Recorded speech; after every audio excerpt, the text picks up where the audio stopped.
नाही आहे ना? No sir. जेवढ्या लवकर जॉब भेटणार तेवढं तुमचं.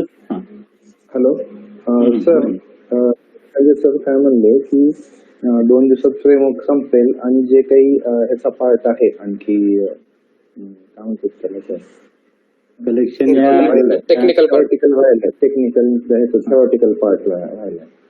त्यामुळे सर म्हणले की ऍटलिस्ट तुम्ही येत ना भेटल्या ना तर 2-4 दिवसांनी, म्हणजे हे शनिवार सोडून आणखी 4 दिवसानंतर करा म्हणले सर. ठीक आहे, चालेल, तसं करा मग. हे समजा, परंतु कसं माहित आहे का, टेक्निकल इम्पॉर्टंट पार्ट राहिलाय म्हणले सर, तेच इम्पॉर्टंट पार्ट राहिलाय म्हणून 4 दिवसांनी करा म्हणले, शनिवार सोडून. ओके, मग काय करा, तसंही तुमचं सेशन रविवारी आहे तुम्हाला नोकरी प्रोफाईल. जसं गौरव सरांचा मेसेज पाहिला तर प्रोबेबली गौरव सरने आकाश सर काहीतरी घेणार होतं, मे बी संडेला घेतील ते सेशन. ठीक आहे, संडेला तुमचा मे बी सेशन असू शकतो. तर जर संडेला सेशन उद्या आहे सर, उद्या 11 वाजता मेसेज टाकलाय सरांनी, गौरव सरांनी मेसेज आले गौरव सरांनी टाकलंय का? असं आहे का? ओके ओके, ठीक आहे, मी पाहिलं नाही message. Tomorrow we have resume understanding and it updation session. Okay, उद्याच आहे. Okay, maybe probably Gaurav sir घेणार का माहित नाही, मे बी असू शकते सरच घेते. ओके, ठीक आहे, ट्राय करा सर, चांगलं सांगतात तुम्ही. सगळे पॉइंट्स नोट करा. ठीक आहे, सगळ्या पॉइंट नोट झाल्यानंतर रिझ्यूम प्रोफाईल झाल्यानंतर 4 दिवसांनी जसं सर म्हणताय, जे तुमचा पकडाव, जे कोणी म्हणतात सर मी बुधवारी चांगला दिवस आहे माझ्यासाठी, बुधवारी. कुणाला वाटतं मला गुरुवार चांगला दिवस आहे, कुणी गुरुवारी, किंवा कुणाला वाटतं शुक्रवारी चांगला दिवस आहे, शुक्रवारी. तर या 3 दिवसामध्येच तुम्हाला अपलोड करायचं आहे. भले तुमचा माझा प्रोजेक्ट संपेल, मॅडमचा प्रोजेक्ट चालू असेल, असू द्या, काही प्रॉब्लेम नाही.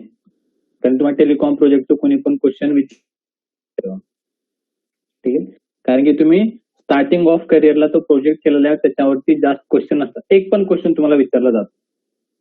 त्यामुळं बुधवार, गुरुवार, शुक्रवार या 3 दिवसामध्येच तुम्हाला रिझ्यूम अपलोड करून इंटरव्ह्यू स्टार्ट करायचे आहेत. क्लिअर आहे सर्वांना? मी सेशन घेणार आहे तिथं, असं नाही की मी सेशन सोडतो. तुमचं जेव्हा नोकरी प्रोफाईल बनेल ना, तुम्हाला जेव्हा वाटते सर आता आमचं सगळं प्रोफाईल बनलं, त्यावेळेस तुमचं पूर्ण सिलेबस संपलं, त्यावेळेस मला ग्रुपमध्ये पिंग करा @ करून, तेव्हा मी तुम्हाला ते सेशन कंडक्ट करतो. आपला तो सेशन ठेवतो, त्यावेळेस तो सेशन ठेवतोच मी प्रत्येक बॅचचा. आणि मुलांचे क्वेश्चन असतात सर हे कसं बोलायचं, हे कसं बोलायचं, ते असते. आणि मी एक स्पेसिफिक आणखी पण दुसरं थोडं 2-3 गोष्टी आहेत ते मी सांगू शकतो, त्यावेळेस आपण एक सेशन घेऊ. ठीक आहे, तर प्रोबेबली जेवढं लवकर झालं तेवढं तुमचं रिझ्यूम क्रिएट करणं झालं पाहिजे. सर जसे इन्स्ट्रक्शन उद्या देणार आहे ते सगळे फॉलो केले पाहिजे. एक पण इन्फॉर्मेशन मिस झाली नाही पाहिजे. नोकरी प्रोफाईल जेव्हा तुम्ही बनवतात किंवा बनवलात त्यावेळेस मॉक मेंबर जे तुमचे होते 4-5 जण, त्याच्यामध्ये डिस्कस करा. सरांनी काय सांगितले होते, मी हे टाकले. सरांनी असं होऊ शकते की आपण ऐकवतो त्यावेळेस काही मिस होऊ शकतात. त्यामुळे जो दुसरा पर्सन आहे त्यांना पण तेच ऐकले का, त्याला काही एक्स्ट्रा काही म्हणजे लक्षात आहे का, तर टॅली करा आणि नंतर रिझ्यूम अपलोड करून इंटरव्ह्यू स्टार्ट करा. ठीक आहे, हे स्टार्ट करायचं म्हणजे करायचं बुधवार, गुरुवार, शुक्रवारच्या मध्ये. तर तुम्हाला लगेच काही कॉल येणार नाही. कॉल येण्यासाठी पण 2-3 दिवस लागतात. क्लिअर आहे? ओके सर, एकच मिनिट सर, हे एपीआयचे जे टेस्ट केसेस आहेत ना सर, मी त्याची एक एक्सेल पाठवली होती, म्हणजे ते लिहिले होते सर. त्याच्यामध्ये काही प्रॉब्लेम आहे का, किंवा असं जस्ट एकदा बघायचं होतं. ग्रुपवर पाठवलं मला, ग्रुपवर पाठवलं ऍक्च्युली. पर्सनल पाठवलं. मी खरं सांगू का, मला पर्सनल मेसेजेस बघायला ना 3-4 दिवसानंतर असं होतं, 2 दिवसानंतर बघतो. आता असे हे आज आलेले आहेत, खाली केलं ना स्क्रोल, असं पॉसिबली मला केव्हा होते. त्यामुळे ना आता वेनेसडेचा मॅच आणखी नाही पाहणार, केव्हा होते प्रॉब्लेम ऑफिसमुळे. ग्रुपमध्ये पाठवा. ग्रुपची मॅसेज मी पहिल्यांदा चेक करतात, प्रायोरिटी ग्रुपला देतो. त्याच्यामुळे माहिती आहे का, तसं ग्रुपला असं @ कोण टाकलं माझं नाव, मला माहिती आहे का बाबा कोणतरी विचारतोय, ग्रुपवर टाका. म्हणजे कसं त्याचा बेनिफिट दुसऱ्या स्टुडंटला पण. आज प्रिंट करा, लगेच आज इव्हनिंगला करेल, डेफिनेटली आज करा. आज माझी कसं पण एवढं ऑफिस झालं. ठीक आहे, आज करून द्या, मी डेफिनेटली चेक करेल. ओके, तर लास्ट क्लासमध्ये आपण काय स्टार्ट केलं होतं बघा. लास्ट क्लासमध्ये आपण चालू केलं आहे प्रोजेक्ट पार्ट. तर प्रोजेक्ट मध्ये आपण पाहिलं, जसं मी तुम्हाला ऑलरेडी सांगितलं, प्रोजेक्टच्या रिलेटेड तुम्हाला 2च क्वेश्चन विचारतील. एक क्वेश्चन असतो tell me about your project, किंवा असा क्वेश्चन असतो tell me about your project business flow and technique flow. या tell me about your project असा क्वेश्चन डायरेक्टली तुम्हाला विचारला जातो. Tell me about your project किंवा tell me technical flow, business flow and technical flow of your project. एकच question तुम्हाला इंटरव्ह्यूच्या स्टार्टिंगला विचारला जाऊ शकतो. तर हा विचारला तर तुम्हाला प्रोजेक्ट एक्सप्लेन करायचा आहे, हा विचारला नाही डायरेक्टली तो टेक्निकल क्वेश्चन स्टार्ट करा. ठीक आहे. त्याच्यामध्ये हे दुसरा क्वेश्चन आम्ही ऍड केलाय की ट्रेडिंग लाईफ सायकल काय असते, हे क्वेश्चन आम्ही स्वतःने ऍड केलेलं आहे, कारण की कुणा थोडं डीप ड्राईव्ह म्हणून हा क्वेश्चन विचारला होता. ठीक आहे. नेक्स्ट, आता याच्यामध्ये क्वेश्चन मध्ये आन्सर काय द्यायचं आहे. तर सर्वात पहिल्यांदा जेव्हा तुम्हाला विचारतात tell me about the business flow. Business flow म्हणजे ते काय एक्सप्लेन करायचं की क्लायंटचा बिझनेस, जो आमचा क्लायंट आहे त्याचा बिझनेस कोणत्या प्रकारे चालणार आहे, कोणत्या प्रकारे त्याचा बिझनेस आहे. तर आमचा क्लायंटचा डोमेन आहे, जो आमचा प्रोजेक्ट आहे त्याचा डोमेन आहे बँकिंग डोमेन, बँकिंग डोमेनचा प्रोजेक्ट आहे आणि त्याच्यामध्ये पण इन्व्हेस्टमेंट बँकिंगचा हा प्रोजेक्ट आहे. ठीक आहे. प्रोजेक्टचं नाव आहे BOQ सिक्युरिटीज, ज्याचा माझा क्लायंट आहे बँक ऑफ क्वीन्सलँड ऑस्ट्रेलिया. हे सगळ्यामध्ये हा सेमच राहणार नाही, तुम्हाला हे नाव कुठं दिसून जाईल तुमच्या रिझ्यूम मध्ये. तुमच्या रिझ्यूम मध्ये प्रोजेक्ट नाव असेल, तुमच्या रिझ्यूम मध्ये तुमच्या क्लायंटचं नाव असेल. ठीक आहे. नेक्स्ट, आता क्लायंटचा बिझनेस फ्लो काय किंवा प्रोजेक्टचा बिझनेस फ्लो काय. तर क्लायंटची बिझनेस कोणत्या कोणत्या प्रकारे होतात ते म्हणजे बिझनेस फ्लो जातात. सांगा BOQ जो ऍप्लिकेशन आहे, जे ऍप्लिकेशन आमच्या क्लायंटने बनवलं आहे त्या ऍप्लिकेशन थ्रू, ओके, त्या ऍप्लिकेशन थ्रू काय करतो आमचा जे पण क्लायंट आहे तो क्लायंट प्रत्येक एंड युजरला बाय आणि सेल, जेव्हा कोणत्या पण सिक्युरिटी म्हणजे share, stock, mutual fund, derivative, commodity, bonds, जेव्हा बाय सेल करतात प्रत्येक बाय सेल या सिक्युरिटीच्या अगेन्स्ट आमचा क्लायंट त्यांना ब्रोकरेज चार्ज अप्लाय करतो आणि प्रत्येक ब्रोकरेज चार्जच्या अगेन्स्ट आमच्या क्लायंटला पैसे भेटतात. हा एक टाईपचा बिझनेस तुमच्या क्लायंटचा झाला. दुसरा, जेव्हा दोन कंपनी आपसमध्ये मर्ज होणार आहेत किंवा ऍक्वायज होणार आहेत, जेव्हा दोन कंपनी आपसमध्ये मर्ज होणार आहेत किंवा ऍक्वायज होणार आहेत, ऍक्वायझेशन आहे एकमेकासोबत, तर या दोन्ही कंपनीचा डेटा प्रोव्हाइड करणे, या दोन्ही पण कंपनीचा R&D करणे, त्याचा नेटवर्क किती आहे, असेट्स किती आहेत, त्या कंपनीचा रेव्हेन्यू किती आहे, ह्या सगळ्या गोष्टी एका कंपनीकडून दुसऱ्या कंपनीला देणे. समजा वोडाफोन कंपनी आहे, ती वोडाफोन म्हणते की मी आयडियाला टेक ओव्हर करणार आहे किंवा आयडियाला मर्ज करणार आहे. तर वोडाफोन कंपनीने आमच्या क्लायंटकडे आला आणि आमच्या क्लायंटला सांगितलं की बाबा मला आयडियाचा रेव्हेन्यू किती आहे, त्यांची ग्रोथ किती आहे, त्यांचा असेट्स किती आहेत, या सगळ्यांची मला इन्फॉर्मेशन द्या. तर आमचा बँक जाऊन आयडियाच्या इथे जाऊन सगळी इन्फॉर्मेशन कलेक्ट करून तुमच्या वोडाफोन कंपनीला प्रोव्हाइड करतो. अशासाठी तुमचा क्लायंट काय करतो, ऍक्ट होता ऍज अ कन्सल्टंट. त्याच्या अगेन्स्ट तो कन्सल्टंट फी किंवा ब्रोकरेज फी अप्लाय करतो. कुणाला, वोडाफोन कंपनीला. कारण की डेटा देणे सगळं इन्फॉर्मेशन, कारण की फायनान्शियल रिलेटेड गोष्टी असतात ना, तर फायनान्शियल किंवा बँकिंग रिलेटेड गोष्टीचा स्टडी करून तुमच्या वोडाफोन कंपनीला डेटा प्रोव्हाइड करणे. त्यासाठी तुमची कंपनी काय करते, ऍक्ट करते ऍज अ कन्सल्टंट किंवा ब्रोकरेज, कन्सल्टंट फी घेते किंवा ब्रोकरेज फी त्या कंपनीकडून घेते. आणि लास्ट, जे छोटे छोटे फॉर्म्स असतात ना, त्या छोट्या छोट्या फॉर्म्सला कुठेतरी पैसे इन्व्हेस्ट करायचा असतो. तर ते इन्व्हेस्ट करण्यासाठी आमची कंपनी किंवा आमचा क्लायंट काय करते, ऍक्ट करतो ऍज अ कन्सल्टंट. तर छोट्या छोट्या फॉर्म्सचं इन्व्हेस्टमेंट कुठं करायचं आहे त्याचं पण डायरेक्शन तो प्रोव्हाइड करतो आणि यासाठी तो काम करतो ऍज अ कन्सल्टंट चार्ज या कन्सल्टंट फी तो काय करतो, अप्लाय करतो. आता याचं एक एक्झाम्पल जर रिअल पाहिलात तुम्ही, जर कोणी हा पिक्चर पाहिला असता, एक आला होता बघा चैताली खानचा, कोणता आला होता, बाजार. ठीक आहे. तर त्याच्यामध्ये तो काय करतो, जर दोन्ही कंपनीमध्ये फक्त शेअर्सला बाय करणे आणि सेल करणे यासाठी तो कन्सल्टंट म्हणून ऍक्ट करतो आणि कन्सल्टंट फी तो घेतो. कन्सल्टंट फी हे खूप जास्त असते. कन्सल्टंट फी हे 10% 15% असं असते टोटल ट्रान्झॅक्शनच्या वरती.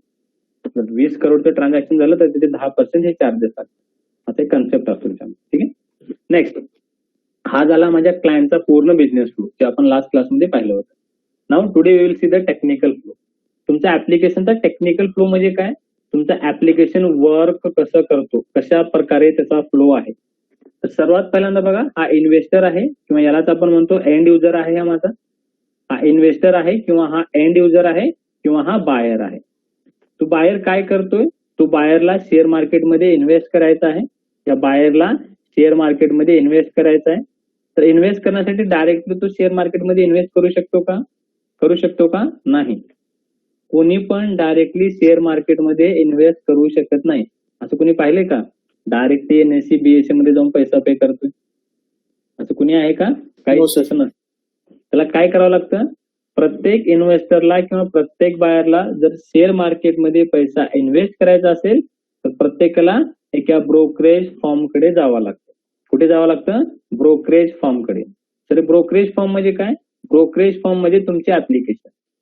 ब्रोकरेज फॉर्म्स म्हणजे तुमचा जो क्लायंट आहे बँक ऑफ क्वीन्सलँड ऑस्ट्रेलिया, त्याचं एक ऍप्लिकेशन आहे बँक ऑफ सिक्युरिटीज.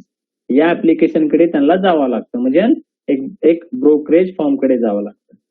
तर हे बायर्स किंवा इन्व्हेस्टर काय करतात? सर्वात पहिल्यांदा त्यांचा डेटा देतात. डेटा म्हणजे कोणता? Common database file. सीडीएफ म्हणजे कॉमन डेटाबेस फाईल. हा डेटा ते प्रोव्हाइड करतात की बायर्स किंवा इन्व्हेस्टर तुमच्या फॉर्मला. जसं तुम्हाला मी ग्रो ऍप्लिकेशन इन्स्टॉल करा म्हणून सांगितलं होतं, तुम्ही केलंय का? लॉग इन केलंय? जर कुणाचं ऑलरेडी झिरोदा स्टॉक असेल तरी पण चालतंय. आहे का कुणाचं? आहे हो, का? sir. Yes, sir. आहे. जेव्हा तुम्ही अकाउंट ओपनिंग करतात त्यावेळेस ते तुम्हाला विचारतात का नाही, बँकेचं बँक नंबर द्या, बँकेचं पॅन कार्ड द्या, आधार कार्ड द्या, बरोबर? Yes, sir. Yes, sir. बँकेचे डिटेल्स मागतात. तर इथं काय होतं सेम, जेव्हा बायर्स कोणतं अकाउंट काढत आहे ऍप्लिकेशन मध्ये किंवा ब्रोकरेज फॉर्म कडे जातो तर सर्वात पहिल्यांदा बायर्स काय विचारतं की तुमचा डेटा प्रोव्हाइड करा मला. डेटा म्हणजे बँकचा डेटा, तुमचं आधार कार्ड, पॅन कार्ड, या सगळ्या गोष्टी मागतो. ह्या सगळ्या गोष्टी पहिल्यांदा व्हेरीफाय केल्या जातात. बघा, जेव्हा तुम्ही जर ऑनलाईन अकाउंट काढला असाल तर नवीन प्रोसेस काय असते, तुम्हाला एक तुमचा आधार किंवा पॅन कार्ड तुमच्या जवळ घेऊन त्याचा एक व्हिडिओ बनवावा लागतो आणि तो व्हिडिओ पाठवावा लागतो. तर घरी बसून अकाउंट काढायचं असेल बरोबर. तर ह्या गोष्टी ते काय करतात, तुमचं जे ब्रोकरेज फर्म आहे म्हणजे तुमचा जो क्लायंट आहे तो डेटा त्याला व्हेरीफाय करतो. म्हणजे तुमचं आधार कार्ड, पॅन कार्ड पहिल्यांदा व्हेरीफाय केलं जातं की खरंच हा माणूस आहे का, खरंच याचाच अकाउंट आहे. डेटा जेव्हा व्हेरीफाय केला जातो किंवा डेटा जेव्हा तो व्हेरीफाय होतो त्यानंतर तो डेटा तुमच्या डेटाबेसमध्ये स्टोअर होतो. कोणत्या डेटाबेसमध्ये? तुमचा जो पण ऍप्लिकेशन आहे त्याच्या डेटाबेसमध्ये तो डेटा काय होतो, स्टोअर केला जातो. जो पण तुमचा ऍप्लिकेशन असेल त्या ऍप्लिकेशन मध्ये तुमचा डेटा स्टोअर केला जातो. ठीक आहे. आणि जेव्हा तुमचा डेटा स्टोअर होतो त्यानंतर तुम्हाला एक अकाउंट दिलं जातं. त्यानंतर तुमचा जेव्हा डेटा स्टोअर झाला त्यानंतर जो तुमचा ब्रोकरेज फर्म आहे, ब्रोकरेज फर्म म्हणजे जो तुमचा क्लायंट आहे, तो क्लायंट काय करतो, तुम्हाला या ऍप्लिकेशन साठी काहीतरी एक युजर नेम आणि पासवर्ड देतो. जसं मी काल तुम्हाला लॉग इन करून दाखवत होतं ते अलायन्स ब्लू या ऍप्लिकेशन मध्ये अँड हे ऍप्लिकेशन आहे, त्यासाठी मला एक क्लायंट आयडी होता आणि माझा एक पासवर्ड होता. तर हा डेटा माझ्या एका डेटाबेस मध्ये स्टोअर आहे त्या ऍप्लिकेशनच्या. म्हणजे पहिल्यांदा मी साइन अप केल्यासारखी ही प्रोसिजर आहे. ही प्रोसिजर म्हणजे एक साइन अप केल्यासारखं. डेटा इथं स्टोअर झाला, त्या डेटाने मी ऍप्लिकेशन मध्ये काय करू शकतो, लॉग इन करू शकतो. आता जेव्हा मला हे account log in user name आणि पासवर्ड देतं त्यासोबतच हे ऍप्लिकेशन किंवा तुमचा क्लायंट तुम्हाला 2 प्रकारचे अकाउंट देतं. तुम्हाला 2 प्रकारचे अकाउंट देतं. कोणत्या प्रकारचे अकाउंट असतं? एक असतं डीमॅट अकाउंट, एक असतं डीमॅट अकाउंट आणि एक असतं ट्रेडिंग अकाउंट. एक असतं डीमॅट अकाउंट आणि एक असतं ट्रेडिंग अकाउंट. तर डीमॅट आणि ट्रेडिंग 2 अकाउंट कशासाठी असतात आणि त्याचा यूज काय? तर सर्वात पहिल्यांदा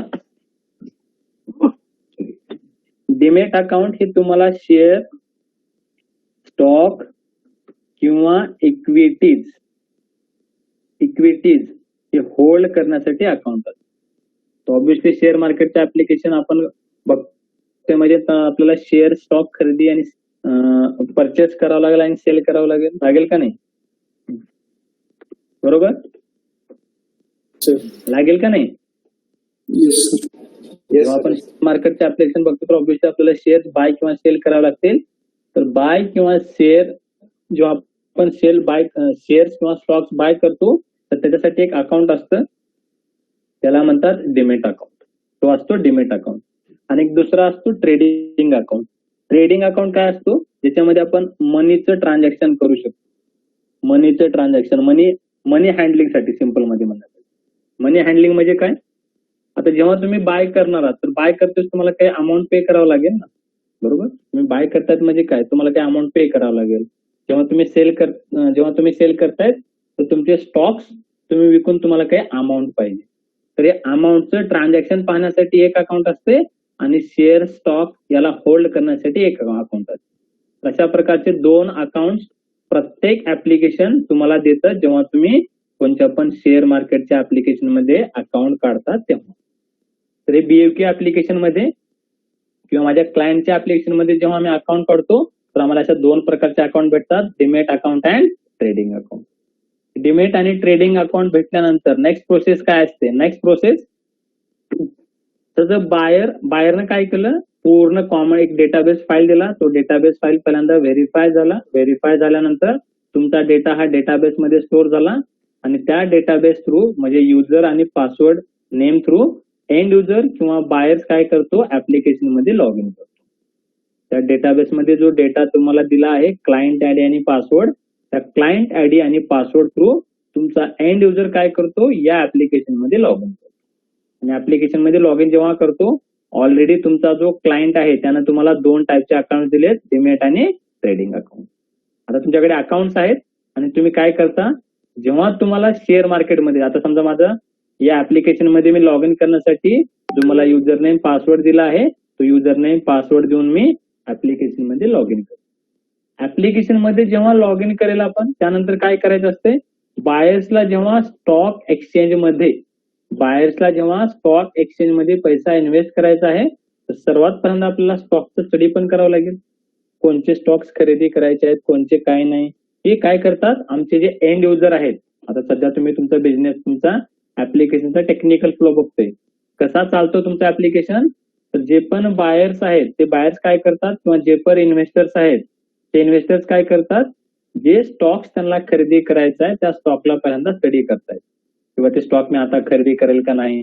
जेव्हा त्यांना काय वाटते की आता मला खरेदी करायचं आहे तेव्हा इन्व्हेस्टर किंवा एंड युजर किंवा बायर्स काय करतायत, आमच्या ऍप्लिकेशन थ्रू, कारण सध्या मी टेस्टर आहे, मी टेस्टिंग पॉइंट ऑफ व्ह्यू सांगत आहे इंटरव्ह्यूवरला, की बायर्स, इन्व्हेस्टर्स, एंड युजर काय करतात, आमचा जो ऍप्लिकेशन आहे ज्याच्यावरती मी काम केलं आहे त्या ऍप्लिकेशन थ्रू एंड युजर काय करतो, एक ऑर्डर प्लेस करतो.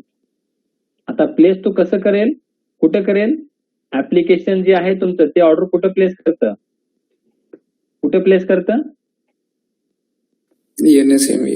NSE BSE. आपल्या इंडियामध्ये स्टॉक झिरोदा हे ऑर्डर कुठे प्लेस करतात, NSE BSE मध्ये. तर इथं बायर्स काय करणार आहे, माझ्या ऍप्लिकेशन थ्रू त्याचा ऑर्डर प्लेस करणार आहे स्टॉक एक्सचेंज मध्ये. सध्या जो माझा प्रोजेक्ट आहे तो आहे ऑस्ट्रेलियाचा, त्यामुळे इथं 2 स्टॉक एक्सचेंज असतात, AXE अँड AXSE. हे 2 स्टॉक एक्सचेंजेस आहेत, ऑस्ट्रेलियन स्टॉक एक्सचेंज. तसं तुमच्या रिझ्यूम मध्ये जर वेगळे काही स्टॉक एक्सचेंज असतील तर इथं नाव बघा काय असेल आणि तेवढं फक्त नाव लक्षात ठेवा. ठीक आहे, ते स्टॉक एक्सचेंज तुमची इथे राहणार आहेत. म्हणजे बायर्स आणि एंड युजर काय करणार आहे, या ऍप्लिकेशन थ्रू एक ऑर्डर प्लेस करणार आहे आणि तो ऑर्डर कुठे जातो, तुमच्या स्टॉक एक्सचेंज मध्ये. आता जेव्हा तो ऑर्डर प्लेस करतोय म्हणजे हा एक ऍप्लिकेशन झाला आणि हा एक ऍप्लिकेशन झाला, म्हणजे ही एक सर्व्हिस झाली आणि ही एक सर्व्हिस झाली. आता जेव्हा 2 सर्व्हिसेस आहेत, 2 सर्व्हिसेस आपसमध्ये कम्युनिकेशन कशा थ्रू करणार, वेब सर्व्हिसेस किंवा त्यालाच आपण म्हणतो थ्रू द सर्व्हिसेस. XML पेक्षा मी त्याला थोडं नाव देतो टेक्निकल, थ्रू द सर्व्हिसेस. दोन्ही पण ऍप्लिकेशन काय एका सर्व्हिसेस, एका डिफरंट सर्व्हिसेसने काय झालेत, कम्युनिकेट आहेत. आता कम्युनिकेट झाल्यामुळे काय होईल, या ऍप्लिकेशन मधून मला जेव्हा मी ऑर्डर प्लेस करेल तर कोणत्या टाईपचा ऑर्डर प्लेस होईल, तो कोणत्या मेथडचा, get, post, put, patch, delete. Post होईल, क्रिएट करतोय. म्हणजे माझ्या ऍप्लिकेशन मधून एक सर्व्हिस जाईल पोस्टची आणि ती सर्व्हिस स्टॉक एक्सचेंज मध्ये जाऊन पडेल की बाबा एक पर्सन आहे ज्याला ट्रेडिंग करायचं आहे आणि ट्रेडिंग मध्ये तुम्ही दोन्ही पण टाईप सिलेक्ट करू शकता, एकतर CNC किंवा MIS. तर बायर्स काय करतात, त्यांच्या इंटरेस्ट नुसार ट्रेडिंगचा टाईप सिलेक्ट करतात आणि त्यांच्या इंटरेस्ट नुसार जो पण ऑर्डरचा टाईप आहे, किती ऑर्डरचे टाईप पाहिले आपण, किती पाहिले, 4. कोणचे market order, limit, stop loss, Limit. Stop loss, stop loss आणि stop loss with market order. तर हे 4 टाईपचे ऑर्डर पाहिले तर एंड युजर किंवा इन्व्हेस्टर त्याच्या स्वतःच्या डिसिजनने तो काय करतो, एक ट्रेडिंग सिलेक्ट करतो, ट्रेडिंगचा टाईप सीएनसी किंवा एमआयएस, आणि त्याच्या स्वतःच्या याच्यानं तो काय करतो, ऑर्डरचा टाईप पण सिलेक्ट करतो आणि अशा प्रकारचा एक बायचा ऑर्डर प्लेस करतो. हे उलट डायग्राम झाले वाटते. तो काय करतो, अशा प्रकारचा एक बायचा ऑर्डर काय करेल, तो प्लेस करेल. बायचा ऑर्डर कुठे प्लेस करेल, शेअर मार्केटमध्ये करेल. तर अशा प्रकारे बायर्स काय करतो, एक बायचा ऑर्डर प्लेस करणार तुमच्या शेअर मार्केटमध्ये. आता शेअर मार्केटमध्ये जेव्हा बायर्सने कोणता पण ऑर्डर प्लेस केला तो ऑर्डर लगेच एक्झिक्यूट होतो का, होतो का? नाही. आपण ट्रेडिंग कन्सेप्ट पाहिली होती. ट्रेडिंग कन्सेप्ट कशानुसार चालते, जर त्याला कोणी बायर आहे तर त्याचा ऑर्डर एक्झिक्यूट करायचा असेल तर त्याला ऑब्व्हियसली काय पाहिजे, मार्केट ओपन तर पाहिजे, सोबत त्याला सेलर पण अवेलेबल पाहिजे. बरोबर. तर समजा असाच कोणीतरी एक इन्व्हेस्टर आहे किंवा असाच कोणीतरी सेलर आहे जो तुमचंच ऍप्लिकेशन यूज करू शकतो, बीओक्यू हे ऍप्लिकेशन यूज करू शकतो किंवा other than BOQ application through पण तो ऑर्डर प्लेस करू शकतो. जसं इंडियामध्ये बीओक्यू आहे, समजा ऑस्ट्रेलियामध्ये बीओक्यू आहे, आणखी असं कोणतं ऍप्लिकेशन असतं शेअर मार्केटचं, तर तो सेलर काय करतो, याच ऍप्लिकेशनने किंवा अदर दॅन बीओक्यू ऍप्लिकेशनने काय करू शकतो, तो ऑर्डर प्लेस करू शकतो. आणि जेव्हा त्याचा ऑर्डर प्लेस होईल तो ऑर्डर काय होईल, स्टॉक एक्सचेंज मध्ये त्याचा एक सेलचा ऑर्डर प्लेस होईल. त्याचा काय होईल, स्टॉक एक्सचेंज मध्ये एक सेलचा त्याचा पण ऑर्डर काय होईल, प्लेस होईल. जसं बायरचा ऑर्डर प्लेस झाला त्याचप्रमाणे सेलरचा पण ऑर्डर इथे काय होईल, प्लेस होईल.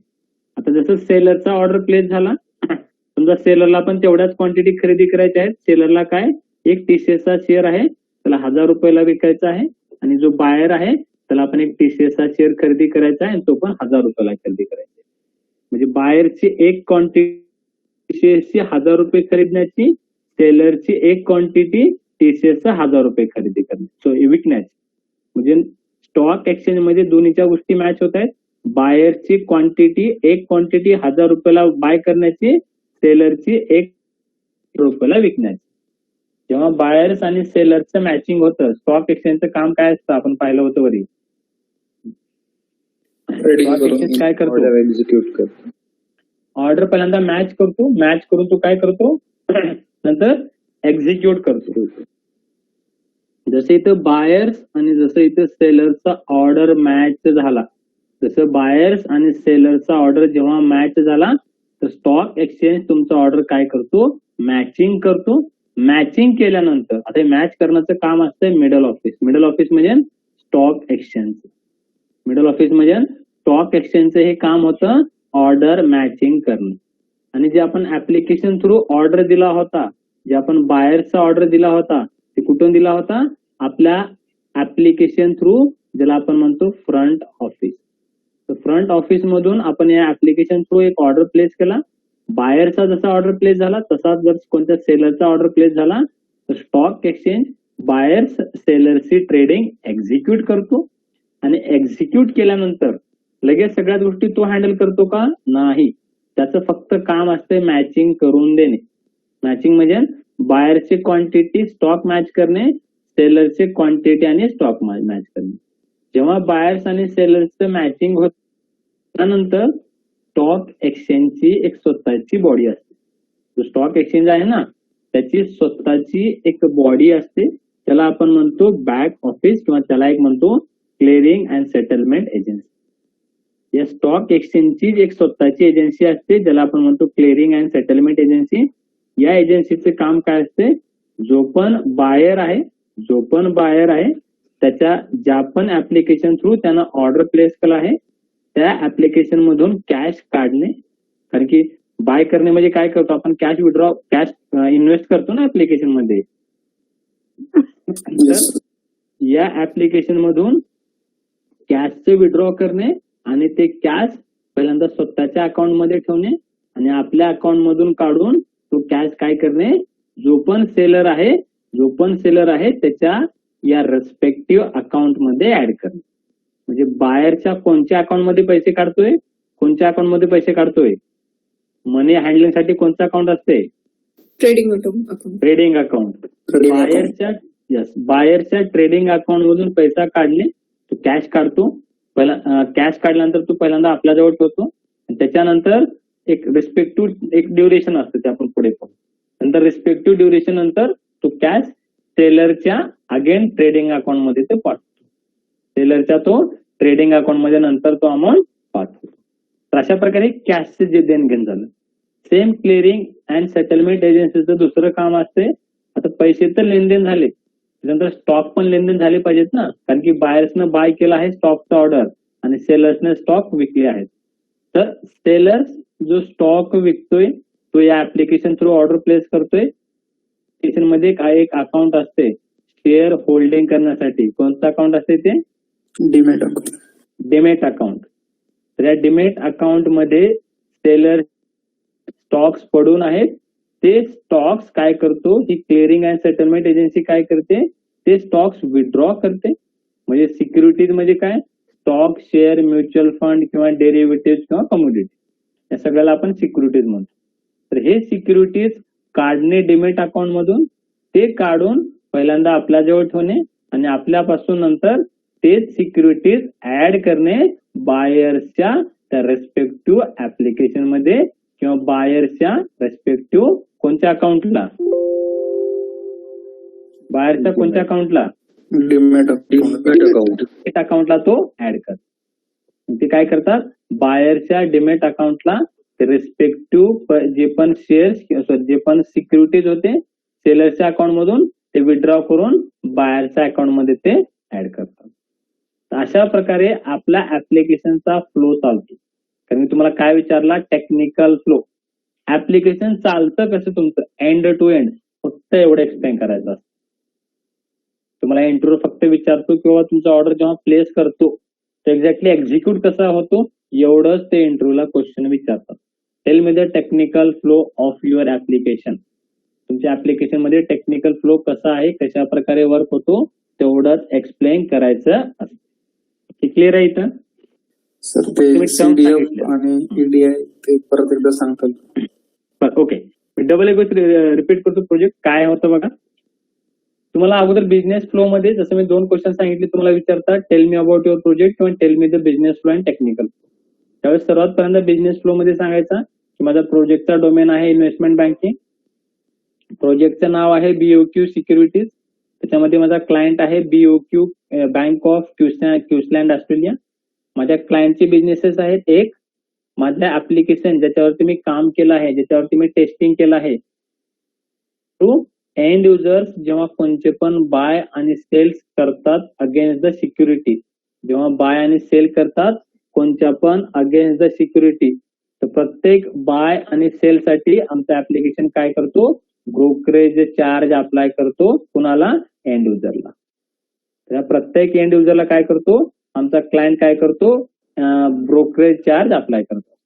नेक्स्ट दुसरा बिझनेस काय त्यांचा, दुसऱ्या कोणत्या टाईपनं बिझनेस चालतो, तर दुसरा बिझनेस आहे कन्सल्टंट म्हणून ऍक्ट करणे. कन्सल्टंट म्हणजे कसं, जेव्हा 2 कंपनी आपसमध्ये मर्ज होत आहेत, 2 कंपनी जेव्हा आपसमध्ये अक्वायर होत आहेत, तर एका कंपनीची पूर्ण इन्फॉर्मेशन काढणे against the revenue, against the cash, against the growth, म्हणजे सगळेच फायनान्शियल टर्म मध्ये थोडं, तर सगळ्या गोष्टीची इन्फॉर्मेशन काढून आमचा क्लायंट काय करतो, त्या रिस्पेक्टिव्ह दुसऱ्या कंपनीला प्रोव्हाइड करतो आणि त्यासाठी तो ऍक्ट करतो ऍज अ कन्सल्टंट.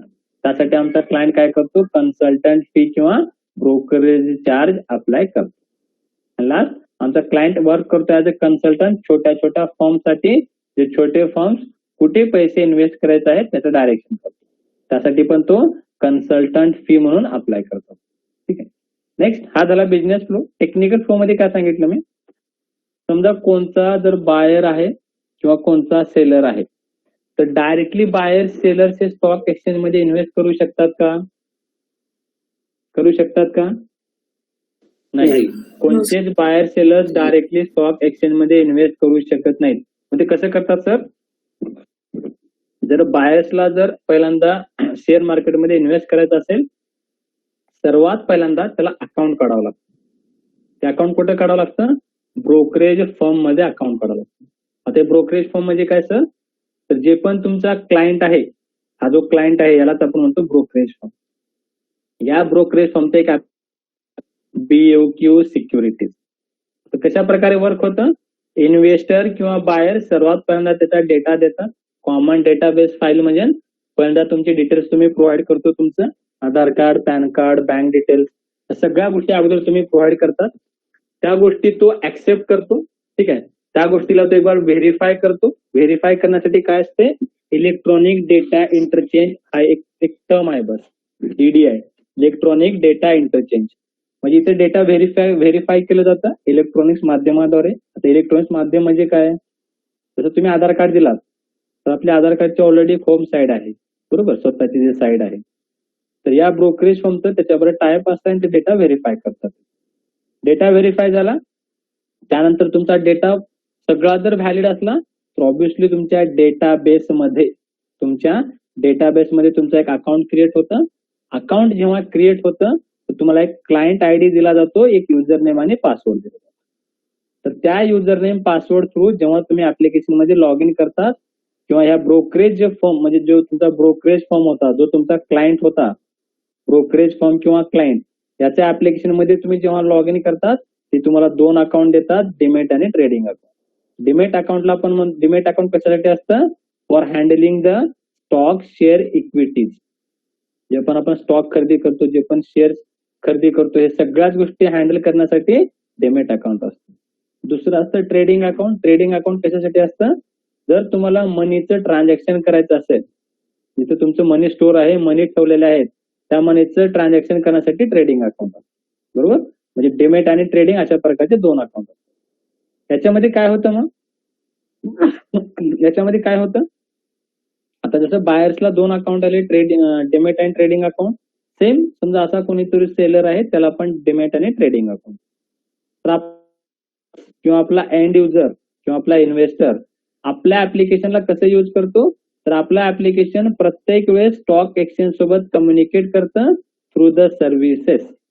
जे आपण API टेस्टिंग पाहिलं तर त्या different services through stock exchange सोबत कम्युनिकेशन करत असतो. प्रत्येक वेळेस तो कम्युनिकेशन करत असतो आणि कम्युनिकेशन करत तो स्टॉक एक्सचेंजचा सगळा डेटा काय करत असतो? आपल्या ऍप्लिकेशन वरती डिस्प्ले करत असतो. समजा ज्या बायरला काही बाय करायचं आहे तर तो बायर काय करतो? या ऍप्लिकेशन थ्रू सर्च करतो, जे स्टॉक त्याला इन्व्हेस्ट करायचे आहेत ते स्टॉक ओपन करतो. त्याच्यामध्ये पहिल्यांदा तो सिलेक्ट करतो की ट्रेडिंगचा टाईप कोणता आहे, CNC आहे का MIS आहे. त्यानंतर तो सिलेक्ट करतो कोणत्या टाईपने मला ऑर्डर प्लेस करायचा आहे. ट्रेडिंग टाईप झाल्यानंतर मला ऑर्डरचा टाईप पण सिलेक्ट करावा लागतो. नंतर तो ट्रेडिंग झाल्यानंतर ऑर्डरचा टाईप पण सिलेक्ट करतो. ऑर्डरचा टाईप सिलेक्ट केल्यानंतर तसा तो एक ऑर्डर प्लेस करतो. तो ऑर्डर जातो आपल्या स्टॉक एक्सचेंज. काय म्हणून? की एक बायर आहे ज्याला टी-शर्टचं एक क्वांटिटी खरेदी करायचं आहे 1000 रुपये, असा ऑर्डर एक जाईल स्टॉक एक्सचेंज. आता जसा आज तुमचा ऑर्डर गेला, तुमचा ऑर्डर लगेच एक्झिक्यूट होतो का? लगेच एक्झिक्यूट होतो का?